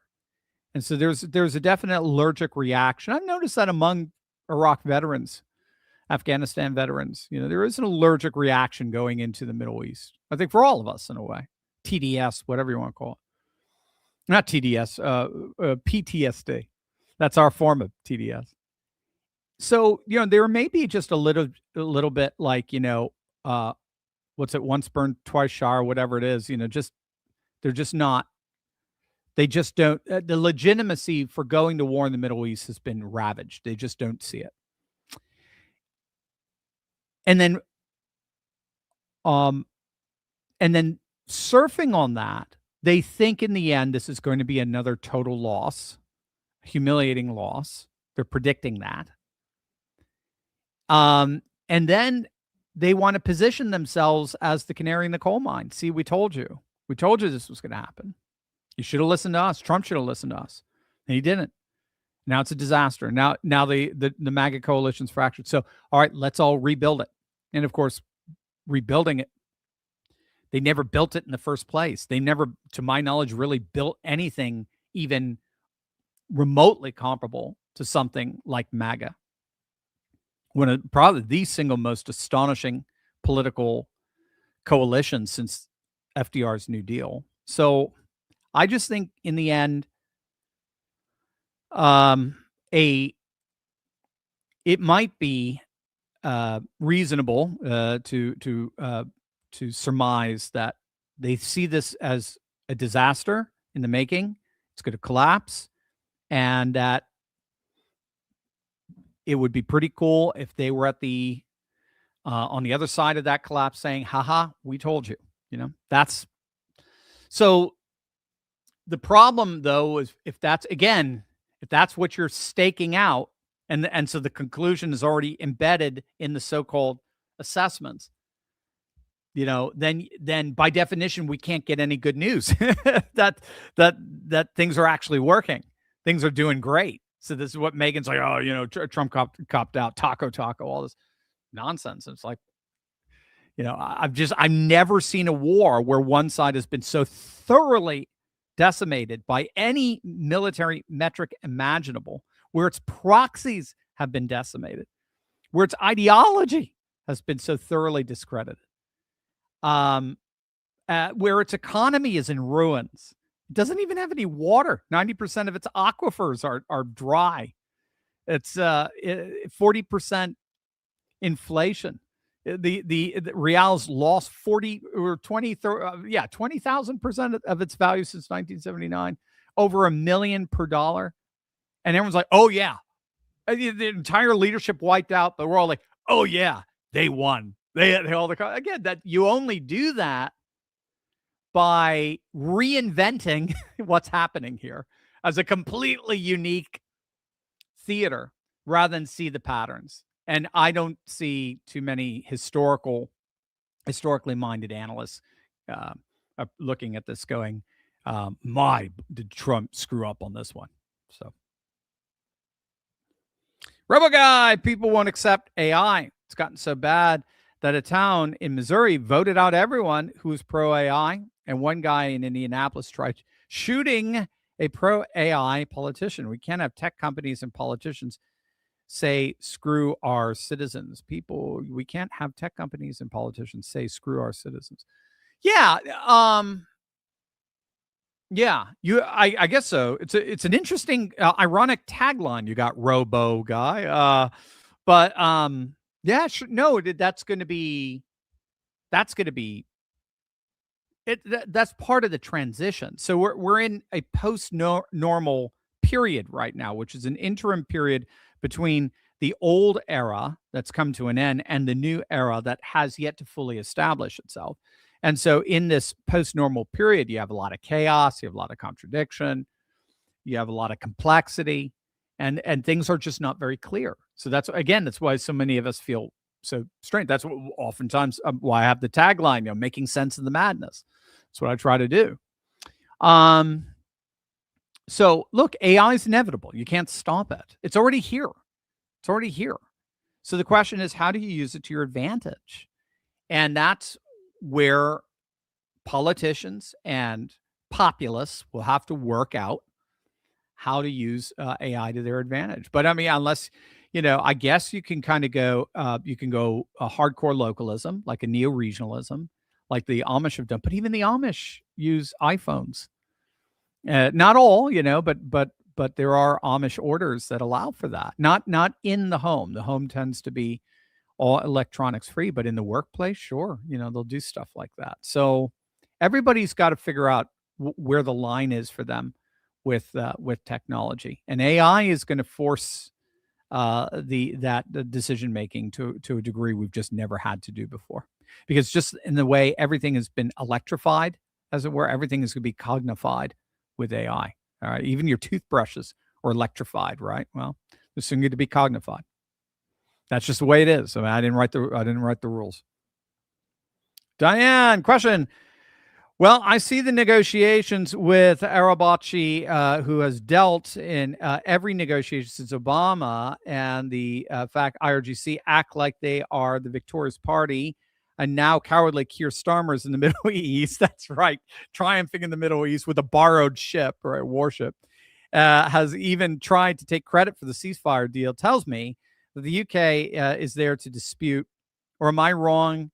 And have you heard Obama back channel with NATO nations to threaten to stop working with Trump or be punished by Democrats when they regain power? Sorry so much. Yeah, I hear you, Diane. No, I haven't heard anything with Obama pressuring the European nations. No, the analysis that I've read, bottom line, and I've seen it. I've spent a lot of time in Europe. I got my doctorate in the UK. Bottom line is European populations, by and large, don't like the U.S. military. They see themselves as vassal states, which in effect they are, post-World War II. We're responsible for their security architecture. They see themselves as basically vassal states, and they don't like the U.S. military, and they don't like the way the U.S. Runs around and makes a mess of things. And certainly they don't like when Israel's involved. And, that's the vibe, for right or for wrong, even among, what we would call patriot, populist populations. So I think that's more what was behind it. It was domestic political or continental political concerns, not so much Obama. And, Democrats, what are they going to do? I mean, Democrats love the EU. They love the UN. They love the WF. They're not going to do anything like that. So in terms of Keir Starmer, he's just a clown at this point. You saw what Putin did. Keir Starmer said that the Russian phantom oil tankers that go through the English Channel, these are oil tankers that are under sanctions, that are selling Russian oil, but they put on fake flags, all this kind of stuff. Starmer threatened that the next phantom Russian oil tanker that sails through the English Channel will be stopped by naval forces, the Royal Naval Forces, boarded and seized. So Putin sent in to the English Channel a phantom oil tanker that was accompanied by a warship, a Russian warship, basically giving Keir Starmer the finger and saying, "You and what army?" And of course, Starmer just hid under his desk. They didn't do a darn thing. So no, he's an embarrassment. But the old liberal European order is a collective embarrassment. That world just doesn't exist anymore, and they're going to have to come to terms with this new world that's rising, the world of theopolitics, technopolitics, and astropolitics. This war is an excellent example of that world. It's got the theocracies involved in it. It's not just one theocracy. There's several theocracies involved in it. It's got this major tech military, and it's got even astropolitics, where satellite technology is now being weaponized in a way it's never been weaponized before. And so that's enabling them conduct a warfare, a fifth generational warfare, that third generational warfare that Iran has, land, sea, and air, just simply can't defend against. They're just gonna, Europe's gonna have to come to terms with this new world, and I don't know. I don't know when they're going to do it. Joan, I have heard that there was similar "we need to stay out of it" opinion when Hitler was rising to power. Can you give us a short comparison of the sentiment between the pre-World War II period and this Iran period? I can only recall Chamberlain. Yeah, this is where someone like a VDH would be brilliant. I don't really have a lot of knowledge in the interim period. This is where you do see the rise of fascism comes in. Fascism, some have argued that fascism is fundamentally a via media, by definition, between capitalism and communism. And they blame the Jews for both. They blame the Jews for communist ideology, Karl Marx, and they blame the Jews for capitalist banks. So, but regardless, there of course there was a real reluctance of wanting to go to war again within just a generation of a horrible war, World War One. And there was a hope that we could get along with Hitler. We could placate Hitler. Land disputes, border disputes have been it's in Europe's DNA. And so that was nothing new. What was starting to get recognized was that Hitler believed that the age of colonialism had not fully developed itself in Germany. You had the age of the British Empire, the Spanish Empire, Portuguese Empire, Dutch Empire, French Empire, but you didn't have the age of the German Empire. And he believed that now was the time, and that the German Empire can outdo anything that these other empires attempted to do. And take Russia, you name it. Again, Napoleon had tried. But it was then when they recognized, whoa, this guy actually really is trying to take over the world. That's when the appeasement ended. But there was so much war fatigue from the horror of World War One. Remember, if I recall, World War One was once described as modern weapons with ancient warfare, right? And it was just. It was a bloodbath, and they just didn't want to see that again. And I get it. And again, we don't want to see it again. I get it. No question about it. Again, the point that I push always, people, from the very beginning is, but why is Trump doing this? Well, he wants it. He said, Iran can't have a nuke. Okay, what do you agree with that? Can they have a nuke? Do you agree with that? All right, that's not bad. Iran can't have a nuke, and we've got to get rid of its proxies, and it's got to relinquish control over of Hormuz, and the regime has to surrender. And he's giving all these, but bottom line, what's the patterns we're seeing? The patterns we're seeing is Israel and the GCC nations are for the first time teaming up. They're teaming up against not just Iran, but its proxies as well, Hezbollah and Hamas. Houthis, again, have basically relegated themselves out of this. And they are pushing back against China on the one hand, and pushing back against the Iranian messianic multipolarity in the region on the other. So this is really, and it's strengthening at the same time Japan, which is putting China on its heels, because if it has to worry about Japan, it can't worry about Taiwan. And it's pushing back also against Russia, because the technology we're developing here is going straight to Ukraine, and Ukraine is going to be using it to try to get back more of its land that's been annexed. So, bottom line is it's a grand strategy ploy. It's huge. If it works, it's going to be the most amazing moment, I think, of our lives, I think, geopolitically, since the fall of the Soviet Union. And it will usher in, at least it has the potential of ushering in, a peace and prosperity in the region with Israeli muscle and Arab might, the likes of which we haven't seen. So, and Trump will go down in history as the guy who did it. So, I always push people, do you understand what's at issue here, what he's doing? And if it pays off, or you can even do this. You can even do this. look, there are three possible outcomes right now. The first outcome is Trump walks away right now, and Iran is decimated. They can no longer project power. They're absolutely decimated. Remember, the power they have over Hormuz is not actual power. It's the threat of power. So that's what gets the Lloyds of London to refuse to underwrite oil tankers. So just the threat, right? It's not the actual power. So it's the psychological threat that Trump is dealing with now, ridding that psychological threat. And it's happening more and more. So, but if you just completely walked away right now, you'd walk away with the entire regime utterly decimated. And they will literally be picking up the pieces for the next 2 decades. Okay. So is that better than where we were 2 months ago? Sure, of course. If you think the regime needed to get defanged, sure. Then of course, what you would have a second outworking is, okay, the regime stays in place, but it has a much more pragmatic, willing to work with the GCC nations in Israel and build an Abraham Accords architecture in the region. Is that better than what we had 2 months ago? Yep, great. Third, and the ultimate, is the people finally rise up because they can't project power anymore and intimidate via fear. They rise up and they take out the regime and replace it now with either Pahlavi or some other government that's totally pro-U.S., pro-Israel, pro-GCC. Is that better than what we had?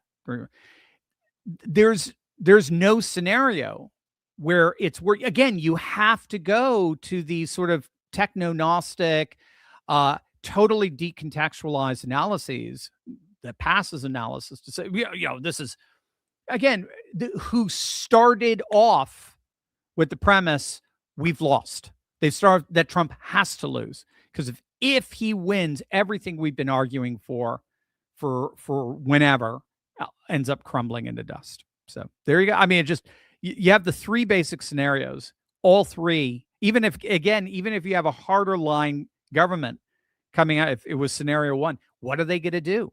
How are they going to project power? They can't. Bert, Dr. Steve, would you give us your thoughts on equality and the draft?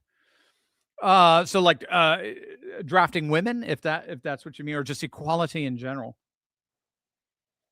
To be honest with you, yeah, I don't have. I mean, I remember working with students on this when students had theses, and some students were arguing for conscription. We needed to bring that back because it promoted nationalism and stuff like that. I mean, I'm just agnostic on it. I certainly am not agnostic on women getting drafted. But again, who am I to say? I wouldn't want it here, but if Israel, I thought Israel drafts women as well. China, I believe, also brings in women. I forget the nations that draft women, but teach his own in that sense. I'm not a big fan of it. I do think men should be men have been designed, I believe, to be aggressive physically and to protect.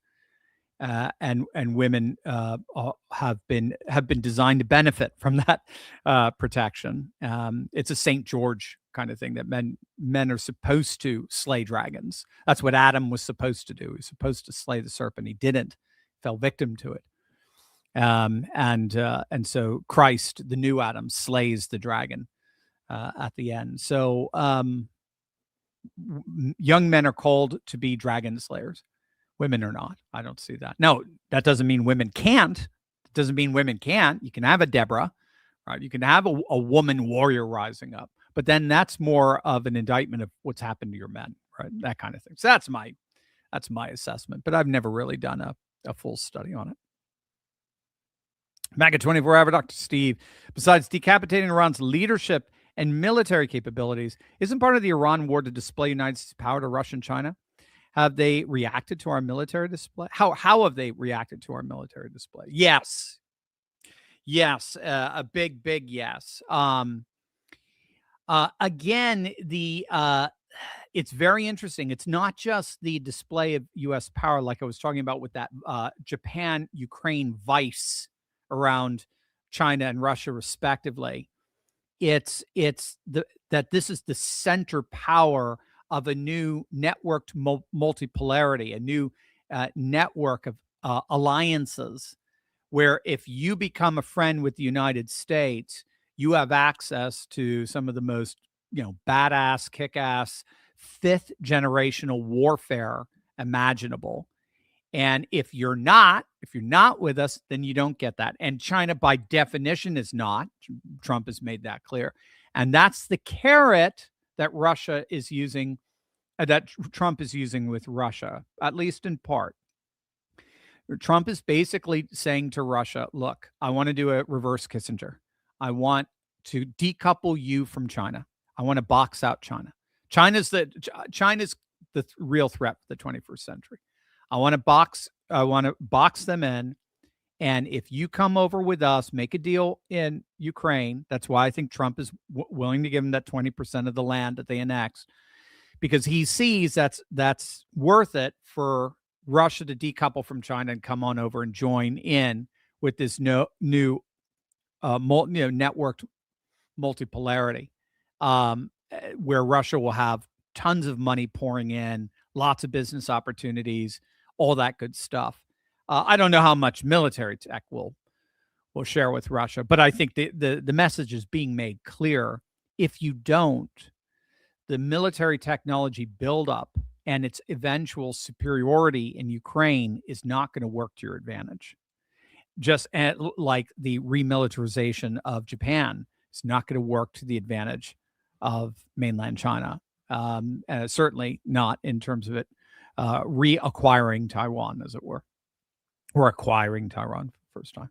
They'll call it a breakaway republic. But regardless, so yes, the answer is a big yes. And the chessboard, the pieces are already actively moving.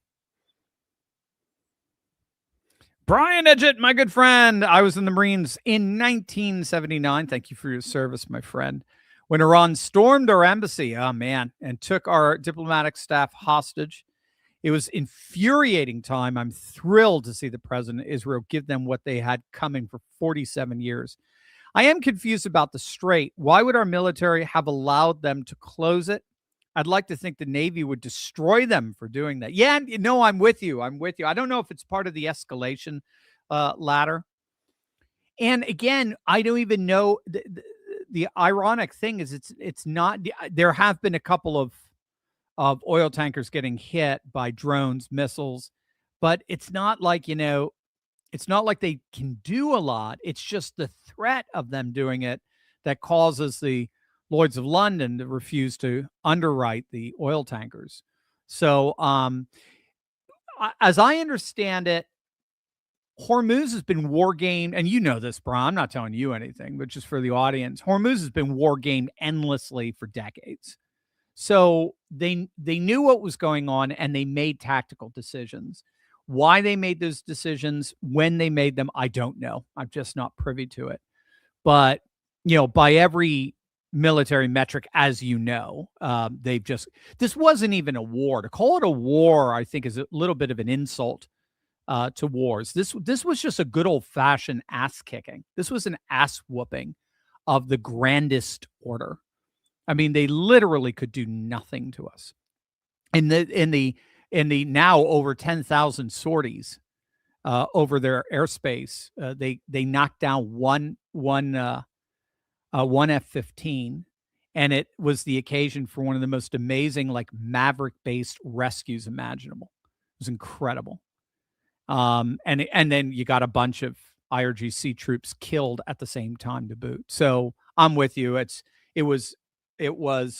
was impeccable military brinkmanship, and the Hormuz will have to find out at the end in the assessment of why they made the decision to close it. Again, our oil isn't dependent on it by any stretch of the imagination, but oil prices are determined globally. As we heard during the 4 years of Biden, the president doesn't set oil prices. He can't, $4.50 a gallon. He did. Well, it's even worse in California.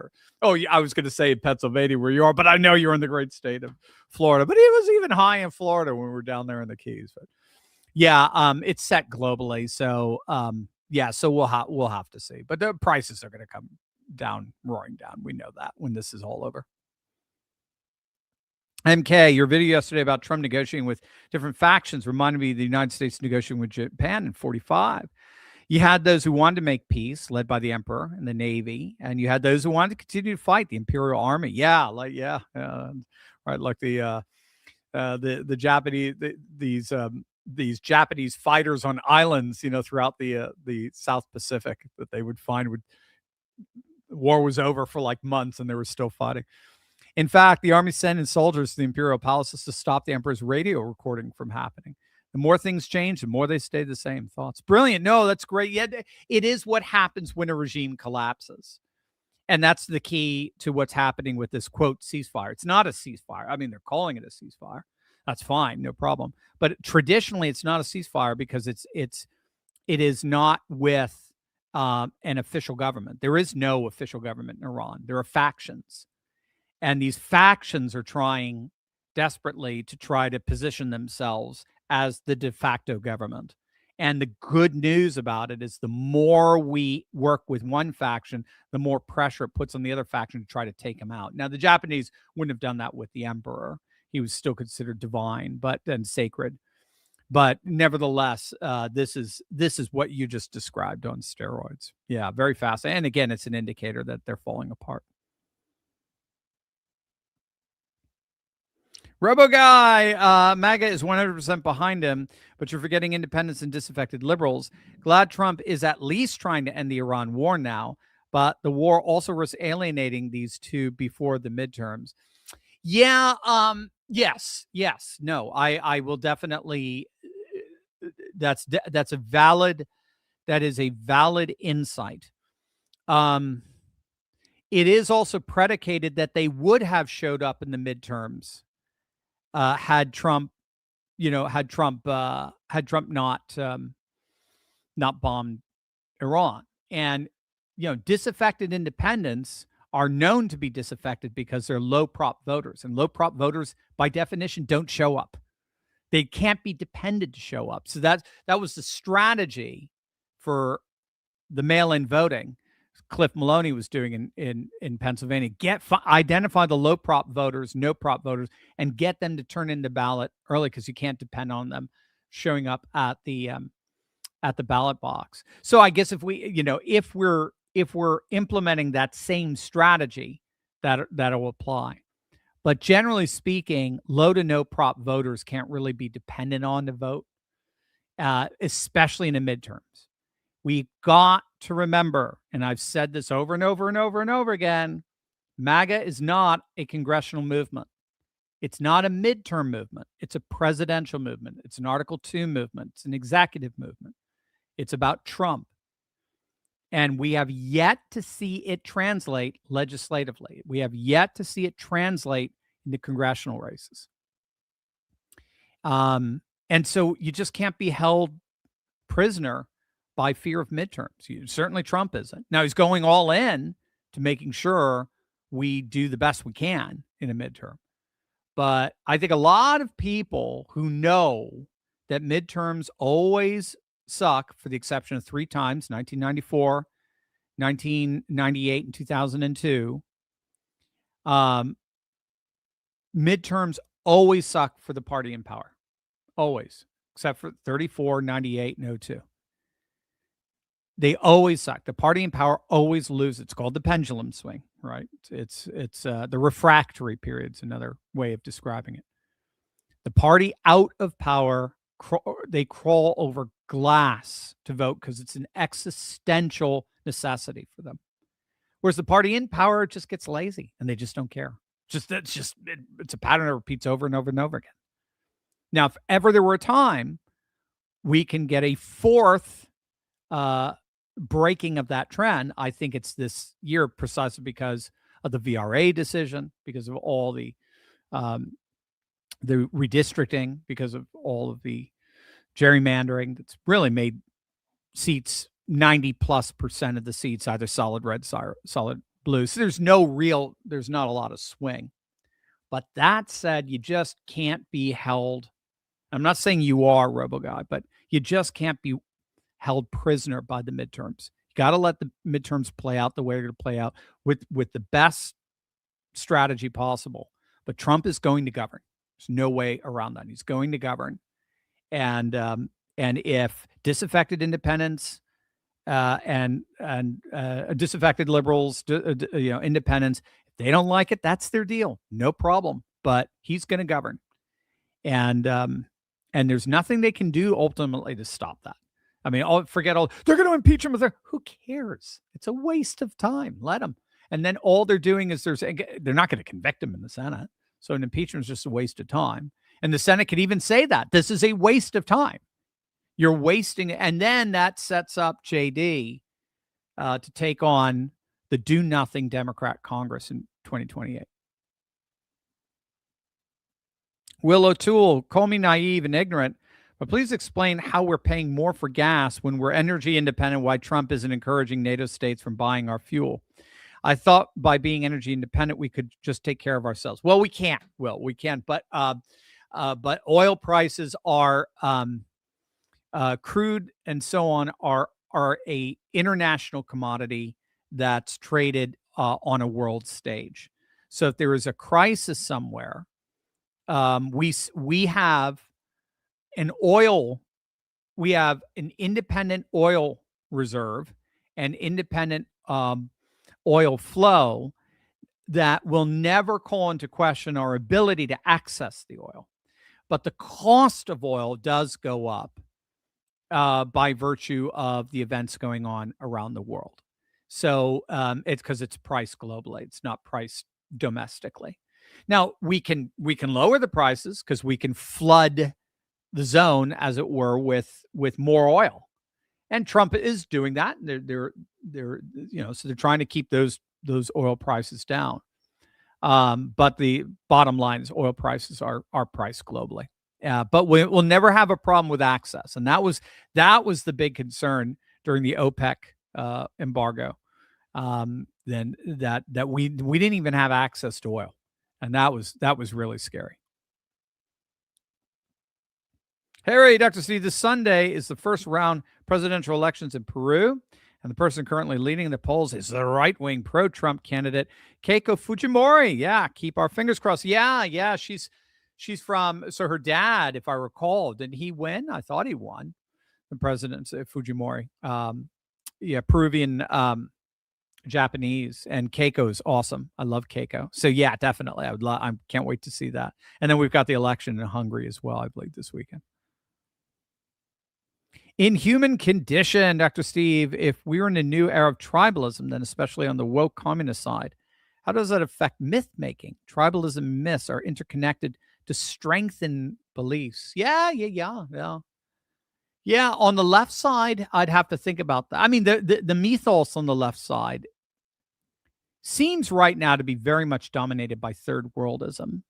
And third worldism is the notion that Western civilization is the ultimate evil in the world. That's Mordor. And Sauron, or white males. And the third world is collectively, actively resisting Mordor.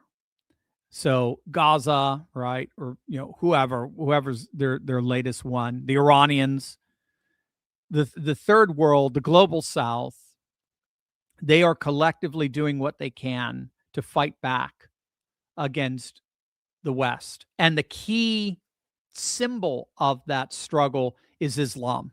Islam is the largest bloc spreading across the third world demographic. And so whether it's Mamdani or Ilhan Omar or the Palestinians, Hamas, whatever it is, the angels are always on the side of that struggle. God is always on the side of the victim. So that's the mythos that I think is animating so much of the anti-Western, anti-white male sentiment on the left.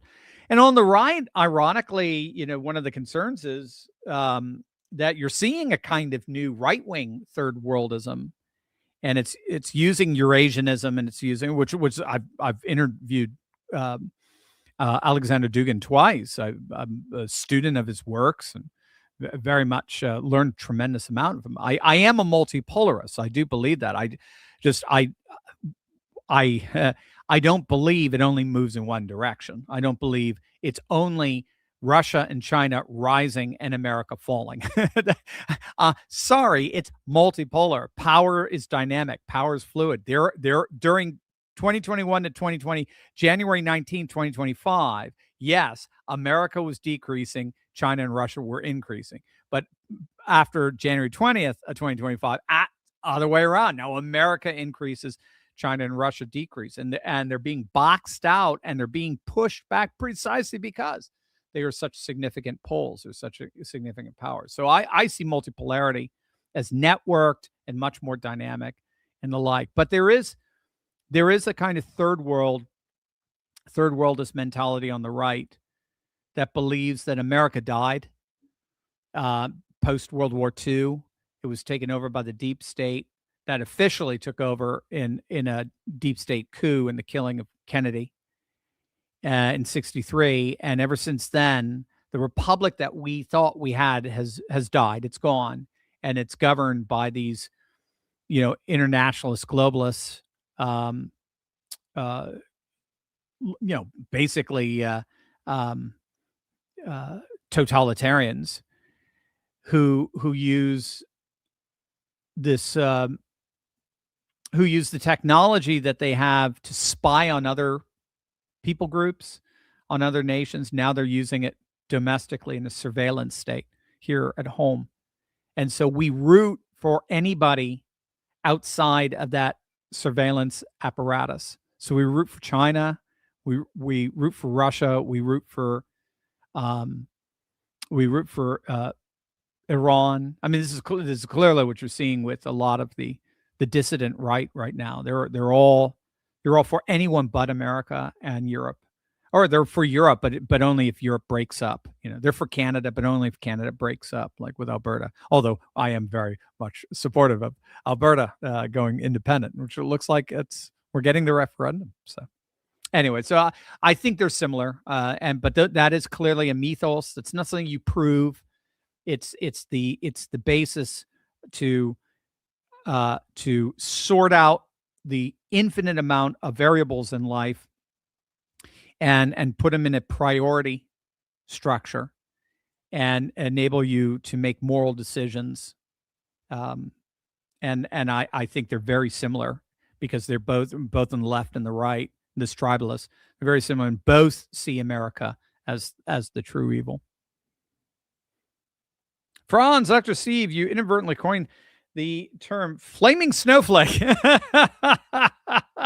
I would like to submit it for consideration to the civcosm vocabulary. Okay, yeah, so a performative contradiction, right? Like somebody trying to push a truck or push a bus they're trying to ride on, or they're sawing off the very limb they're sitting on, or they're saying things like, I cannot express myself with words. And then, yes, I just, a flaming snowflake. It's just two things that just don't belong together. They contradict each other. All right, we'll try to find something for that with the civcosm vocabulary. I am working on that. I am working on all the terms, the kind of unique terms to understanding the world as a civilizational cosmocracy. There's a term bank that I'm working on as well. So I'll if you guys are part of the Insiders Club, I'll share it with you early. Rebel Guy, beware the Dignidad Act, the Dignity Act. Yeah, the let's face it, Trump will never sign it. No to amnesty bills. He won't even look at it. You don't have to worry about it. Again, it was just for donors. Donors make a lot of money hiring illegal aliens. You and I can make a lot of cash if we're paying people, 50 cents under the table, right? Or a buck under the table. So that's all. It's just for the donors. They did it. The donors pay them to put the bill up, but the bill will go nowhere. Fred Hill. Thank you, Fred, for the super sticker. Love that American Eagle and the flag behind it. Love it. Phoenix Rise. The fact that actual Israel lobby is currently pissed at Trump for the ceasefire with Iran, since these four say that Trump has sold out to Israel when he clearly hasn't, should tell us everything we need to know. Great. I love your analysis there, Phoenix Rise. That's exactly the way to look. Again, what are the patterns that we're seeing? And the pattern here is even before then, we're seeing something we've never seen before. And the Abraham Accords have helped facilitate this, even though Saudi Arabia is not technically part of the Abraham Accords, but they will be. What we're seeing is for the first time Israel and the Sunni Arab nations teaming up together. We just haven't seen. Remember, Israel had to sit out of the first Gulf War in '91 when they were getting bombed by Scud missiles from Saddam Hussein. They could not retaliate because if they did, that would fracture Bush Sr.'s Gulf state coalition. Now, I mean, they're bombing the hell out of Iran, and Bahrain and UAE and Saudi Arabia are saying, go to it, boys. Love it. You'll notice the streets have been very quiet, the Arab streets. So again, whenever we're seeing any kind of military action, either by the United States or Israel in the Gulf region, you'll see the streets in Cairo explode. You'll see the streets in Syria explode. The streets in Jordan explode in solid and Islamic solidarity with those who are being bombed. Where were those demonstrations this time? Where were they? They're just not there. People don't want this regime around. They despise this regime. They want it gone. So they're very, very happy about it. So the idea that you're doing Bibi Netanyahu's bidding means you're also doing Mohammed bin Salman's bidding. and the criticism that you're doing Israel's bidding only worked in a pre-Abraham Abraham Accords context. In a pre-Abraham Accords context, siding with Israel meant siding against the GCC nations, the Sunni Arab nations. Siding with Israel meant siding against these other regional powers. Now, siding with Israel means siding with the regional powers. So the argument is just literally coming from a world that no longer exists. And what you did is you just gave a perfect example. Israel wanted to keep going. Again, that's what we're getting. That's the read. Again, we don't know, right? The first casualty of war is truth. That's what we're getting. But that's enough to show, yeah, we're not. This isn't Trump doing Bibi's bidding. I mean, again, it's just silly. Commander John, I'm a Trump 2028 guy, not a weak Republican. Amen. I love it. Yeah, me too. I'd vote for him again and again and again. He's my man. Lisa, can we get an angry face emoji, please, Doctor? you want an angry face emoji? Oh my! You're mad. You're mad about all this. Here we go. All right, there you go, Josh. See, that's our producer, Josh. That's right. There you go. There's your angry emoji. That's right. Yes, Commander John. Trump's the same guy since 2016. Trump 2028 is absolutely. And again, one of the ironic aspects of this whole uproar against what Trump is doing in Iran is he's been talking this way literally since 1979. He's been talking about taking Karg Island since the 1980s. He has hated the regime since its inception, despised it, just like what our friend Brian Edgett was talking about there, fellow former Marine. Well, I guess once a Marine, always a Marine, but he pointed out, the way we were humiliated on the world stage for 444 days, that wound is still there. And a lot of us Gen Xers and boomers, we're still pretty pissed off at that. And we think the regime finally got what was coming to it 47 years later, because we have the technology to do it and we didn't need boots on the ground or anything like that. And then any kind of rescue mission, we just got to show off how freaking badass we were. Amazingly badass. So no, Trump is doing exactly what he's been saying he was going to do. And you got rid of Baghdadi, you set up the Abraham Accords for precisely this kind of Jewish-Arab alliance that's keeping the region calm in the midst of this storm. Tori, Dr. Steve, If one more person tells me we're in the end times or Trump is starting World War III, so-called conservatives, by the way. You mean doomers, panicans, doomers? Yeah, no, I know. I understand. I do. I get it.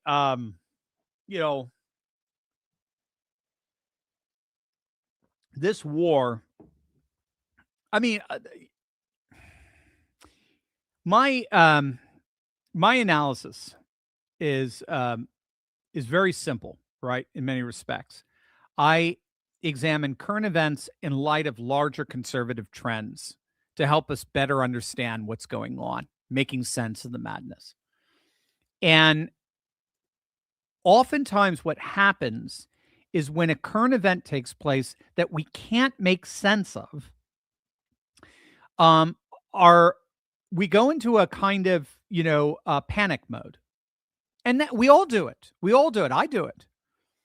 If we encounter something that we just cannot make sense of, that's literally xeno, that's stranger to our cognized environment, we're afraid of it. We get nervous about it. I mean, we're just taught to survive that way. If I don't know if this is friendly or, foe, I better keep away from it. So I think for a lot of people, this war, which I've called the first civcosm war, the first civilizational cosmocracy war, because of fifth generational warfare. It's gone beyond just land, sea, and air, third generational. It's brought in cyberspace, and it's brought in literally astrospace, outer space. I just think for a lot of people, it's stretched their way of analyzing what's happening to its limits. And then, but this event kept going and going, and to go outside their frame for making sense and understanding, that's where the monsters are, right? Traditionally that's the medieval city, right? The medieval city had walls around it, and inside of it, it's placid, it's peaceful. Outside, that's the wilderness, and that's where the monsters are. You have to watch out for that, right? Think of the village, right? Every once in a while, the monsters invade. The barbarians come in, and they destroy that placidity. And I think it's the same thing in our cognitive structures. We can make sense of things. I'm feeling like Scott Adams here. I don't know. Just aside, how many of you thought of Scott Adams during all this? I know a lot of you thought of Charlie Kirk or even Rush. How many of you thought of Scott? I've been thinking of Scott Adams a lot. I would have loved Scott's analysis. Scott deliberately, now he fell victim a little bit here or there, especially during COVID, which he again, he set his frame and came on the right side, I think. But Scott always found a frame to understand what's going on in such a way that did not disrupt his whole cognitive structure. Whereas I think so many people today just simply didn't. Rush did the same thing, by the way, because just imagine how Rush and Scott would be so. They would be so supportive of the president right now, easily. I mean, how could they not, right? What's happening for so many people is this is going beyond any frame by which they can understand it. And so they're just deferring back to fear. And the monsters now have been unleashed inside the city walls. And so now they don't know how to make sense of it, other than now Trump is the monster. The monsters have taken over. And so they go full conspiracy theory, and they start talking about things that they know not of. Nobody has any actual knowledge of what's going on. So that's why you have to go to patterns. And patterns for me is you need to go to learned patterns, critical patterns, not conspiracy theory patterns. Again, I have no problem with conspiracy theories, none whatsoever, but you better have some solid evidence and data behind it, not some Gnostic nonsense. So anyway, I hear you. I know. Just be Help them to see. I just had this conversation with someone the other day. They were the other day, I love Trump, but I don't know what the hell he's doing here. And so I said, well, look, in one fell swoop, bottom line, the best geostrategist analysts that I've read said one fell swoop, he's eliminating the chief impediment to the Abraham Accord peace that will finally govern the Middle East so that we don't have to anymore. We can leave. And at the same time, it will permanently box China out from having permanent nuclear solidified control over the most important energy choke point on the planet. So, if you get that in one fell swoop, he's going to do that. And then the payoff is that we either explicitly or tacitly control upwards of 60% of the world's energy supply. The US dollar, the petrodollar, is the permanent currency for the foreseeable future. China, Russia, BRICS, they've all been pushed back on their heels because India now is coming fully over with the United States, immersed into the Quad that brings together US, India, Australia, and Japan, that links us back to a totally secured Western hemisphere where Venezuela and Cuba are finally flourishing, and we can actually begin to see some peace in the world, and the peace on our terms, fully on our terms, in a world that has no order. There is no UN, doesn't matter anymore. IMF doesn't matter. WTO doesn't matter. None of that matters. Certainly EU doesn't matter. None of that matters anymore. So in a world that has no order, that's rising civilizations, Trump is establishing the definitive order of the century with MAGA at its center. That is making America great again. That's what he's doing. Oh, I don't know. I got okay. So you're great. So you don't get it. That's fine. But that's what he's doing. And if you don't buy it, no problem. But at least you know why some of us do. Why we do buy it. There you go. Commander John, like this, if you'd vote for Trump in 2028. There you go, Commander John. Absolutely. Love the Texas flag, too. Shoot. Good to hear from you. Thank you for the euro. Since you mentioned gnosis, how then do we embrace the spiritual realm as Christians without falling into gnosis? Think of 2 Corinthians 4:18. I'd have to look. My favorite, 2 Corinthians 4, God who calls us light to shine in darkness, calls us light to shine in our hearts, to give us the light and knowledge of the glory of God in the face of Christ. It's a great question. So as I understand it, the incarnation holds together the spiritual and the physical. So Christ is being fully God, fully man. In the incarnation means you can never now know God apart from his physicality, and you can never fully know the physical, the material, apart from the metaphysical, apart from the divine. They are one. They become one without losing their distinction, the creator-creation distinction. But creation was always part of God's salvific plan, right? God creates the world. It's the eighth day theology. So God creates the world in 6 days. And he rests on the seventh day. We screw it up. So there needs to be an eighth day to redeem the world, to bring God's creative paradise back. And so 8-day theology is what's behind the reanimation of the cosmos, the transfiguration of the cosmos. So that's why you have the sacraments and so forth. That Christ's resurrection is the 8th resurrection in the Bible. It's really cool. 3 resurrections in the Old Testament with Elijah and Elisha associated with those 2. 4 resurrections in Christ, the Jairus' daughter and Lazarus and the widow of Nun.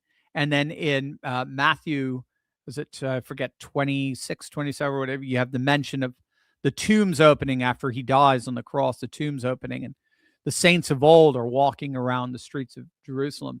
Those are 7 resurrections. The 8th resurrection is Christ's resurrection, the restoration of the cosmos. So heaven and earth are inextricably linked. So the more spiritual we are, ironically, then the more earthy we have to be. So again, that's where the sacraments come in, and the redemption of the senses. The more earthly we are, the more spiritual we have to be. And what Gnosticism does is it splits that. And so, a digital screen can end up being seen, and it's Pythagoras' dream, it's just numbers, ones and binaries. A digital screen can be seen as its own unique reality, totally divorced from my material physical reality. And so this is Eric Davis's thesis, is that screens generally can encourage Gnostic-like sentiments, because Gnosticism had this radical spiritual, physical, metaphysical, material duality. They didn't have anything to do with each other. So again, that's why they don't argue. It's because you proclaim, you don't argue. Argument involves evidence, evidentiary, and so forth. So it seems to me that the Christian faith is extremely material. So if you don't know, I'm Orthodox, and so that's one of the reasons why I'm very self-consciously Orthodox, is I find the Orthodox extremely centered on the redeeming of matter, and that so that spiritual life is matter-centric, and the more matter-centric we are, the more spiritual we are, because the two come together in Christ. So there you go. Adam, unfortunately, the Four Horsemen sounds just like the IRGC, propaganda. Are you talking about their apocalyptic notion? Maybe. Yeah. Or they end up sounding just like no, there's many ways I can read that. That's actually kind of cool, because they are apocalyptic, and they do believe in a messianic figure coming, as I understand it, in a great epic battle with the great Satan in the United States. But also, you're right. I mean, it's not even, they don't even sound woke. They are using Iranian propaganda. You can watch Western analysts of this war parroting Iranian talking points. It's insane. And again, what you have to do is you have to decontextualize this battle. You have to remove it from past battles. You have to remove it from past geostrategies, and you have to give this totally unique strategy to Iran in its completely unique situation. I mean, they were saying at the very beginning that they were going to bring out these secret missiles that they had gotten, these hypersonic missiles that they had gotten from China, and they're just waiting for the right time before they launch. I mean, everything they've said has just been so debunked. It's sad, but alas, that's what you're going to get. You can't control that part. Phoenix, the problem with the four and those who are shilling for them is that they're operating from a view of America from 20 years ago. Times change, and they haven't gotten with it. Phoenix, rise. You nailed it. It's how do you do that? You said it so much easier than I do. That's what I've been trying to say, but again, but you got to make sure that you understand we're in fifth generation, not third generation. I mean, you said it beautifully. That's perfect. They're operating from a view of America. I would argue a view of the world that just doesn't exist anymore. It's gone the way of the dodo bird. You said it perfectly. The Arab-Israeli animosity isn't there anymore. Not structurally, not at least in terms of actual formal alliances. The Abraham Accords has removed that. So to be on Israel's side is to be on the Arab side. To be on the Arab side is to be on Israel's side. You can't say this is fighting Bibi's wars anymore. It's fighting Mohammed bin Salman's war. It's fighting UAE's war. UAE is certainly no friend of Iran. That's for sure. Not anymore. Not even Bahrain. Bahrain's 50% Shiite. Even they've had it with Iran. So no, you've got it.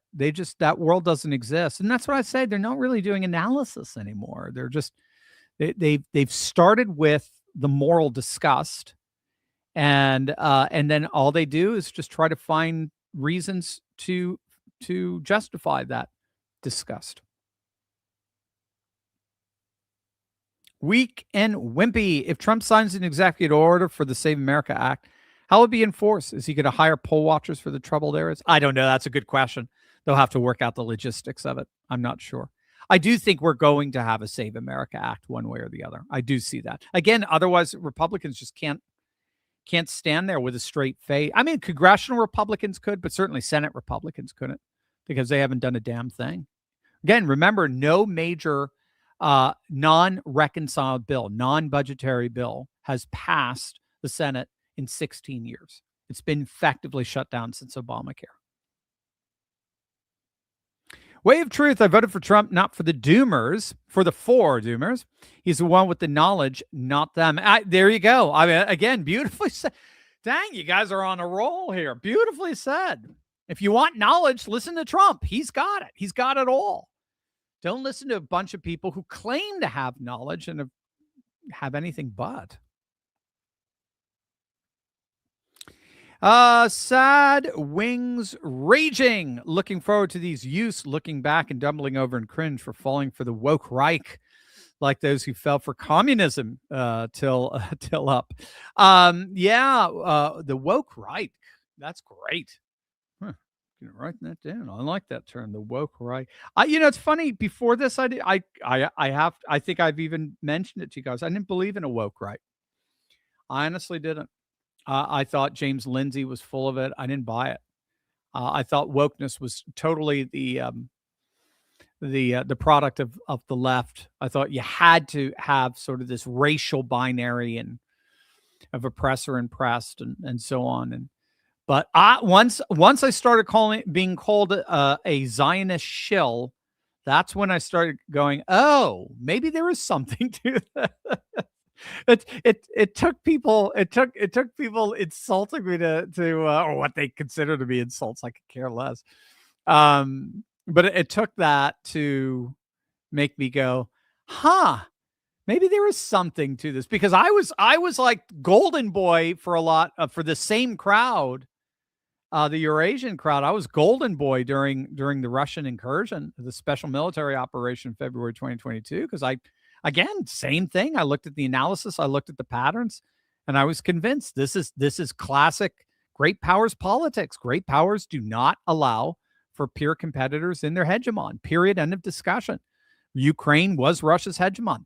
Within their hegemon, they had said that time and time and time again since freaking Gorbachev, and the cocky NATO unipolar power said, no, it's not. It's a new world.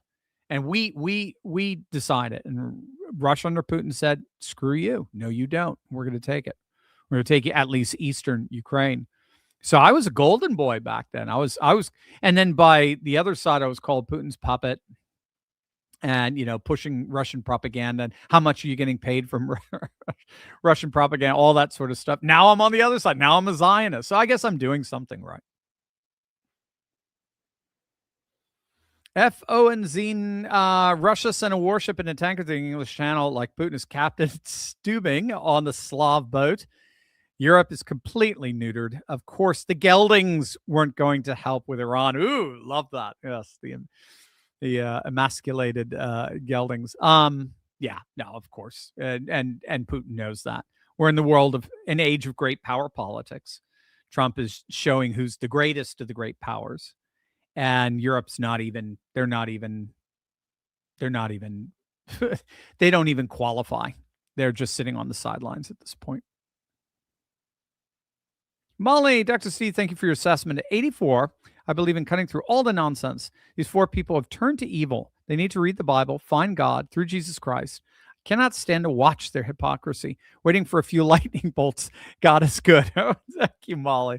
Amen. Thank you for that. Amen. Yeah, I think Candace is pretty horrible.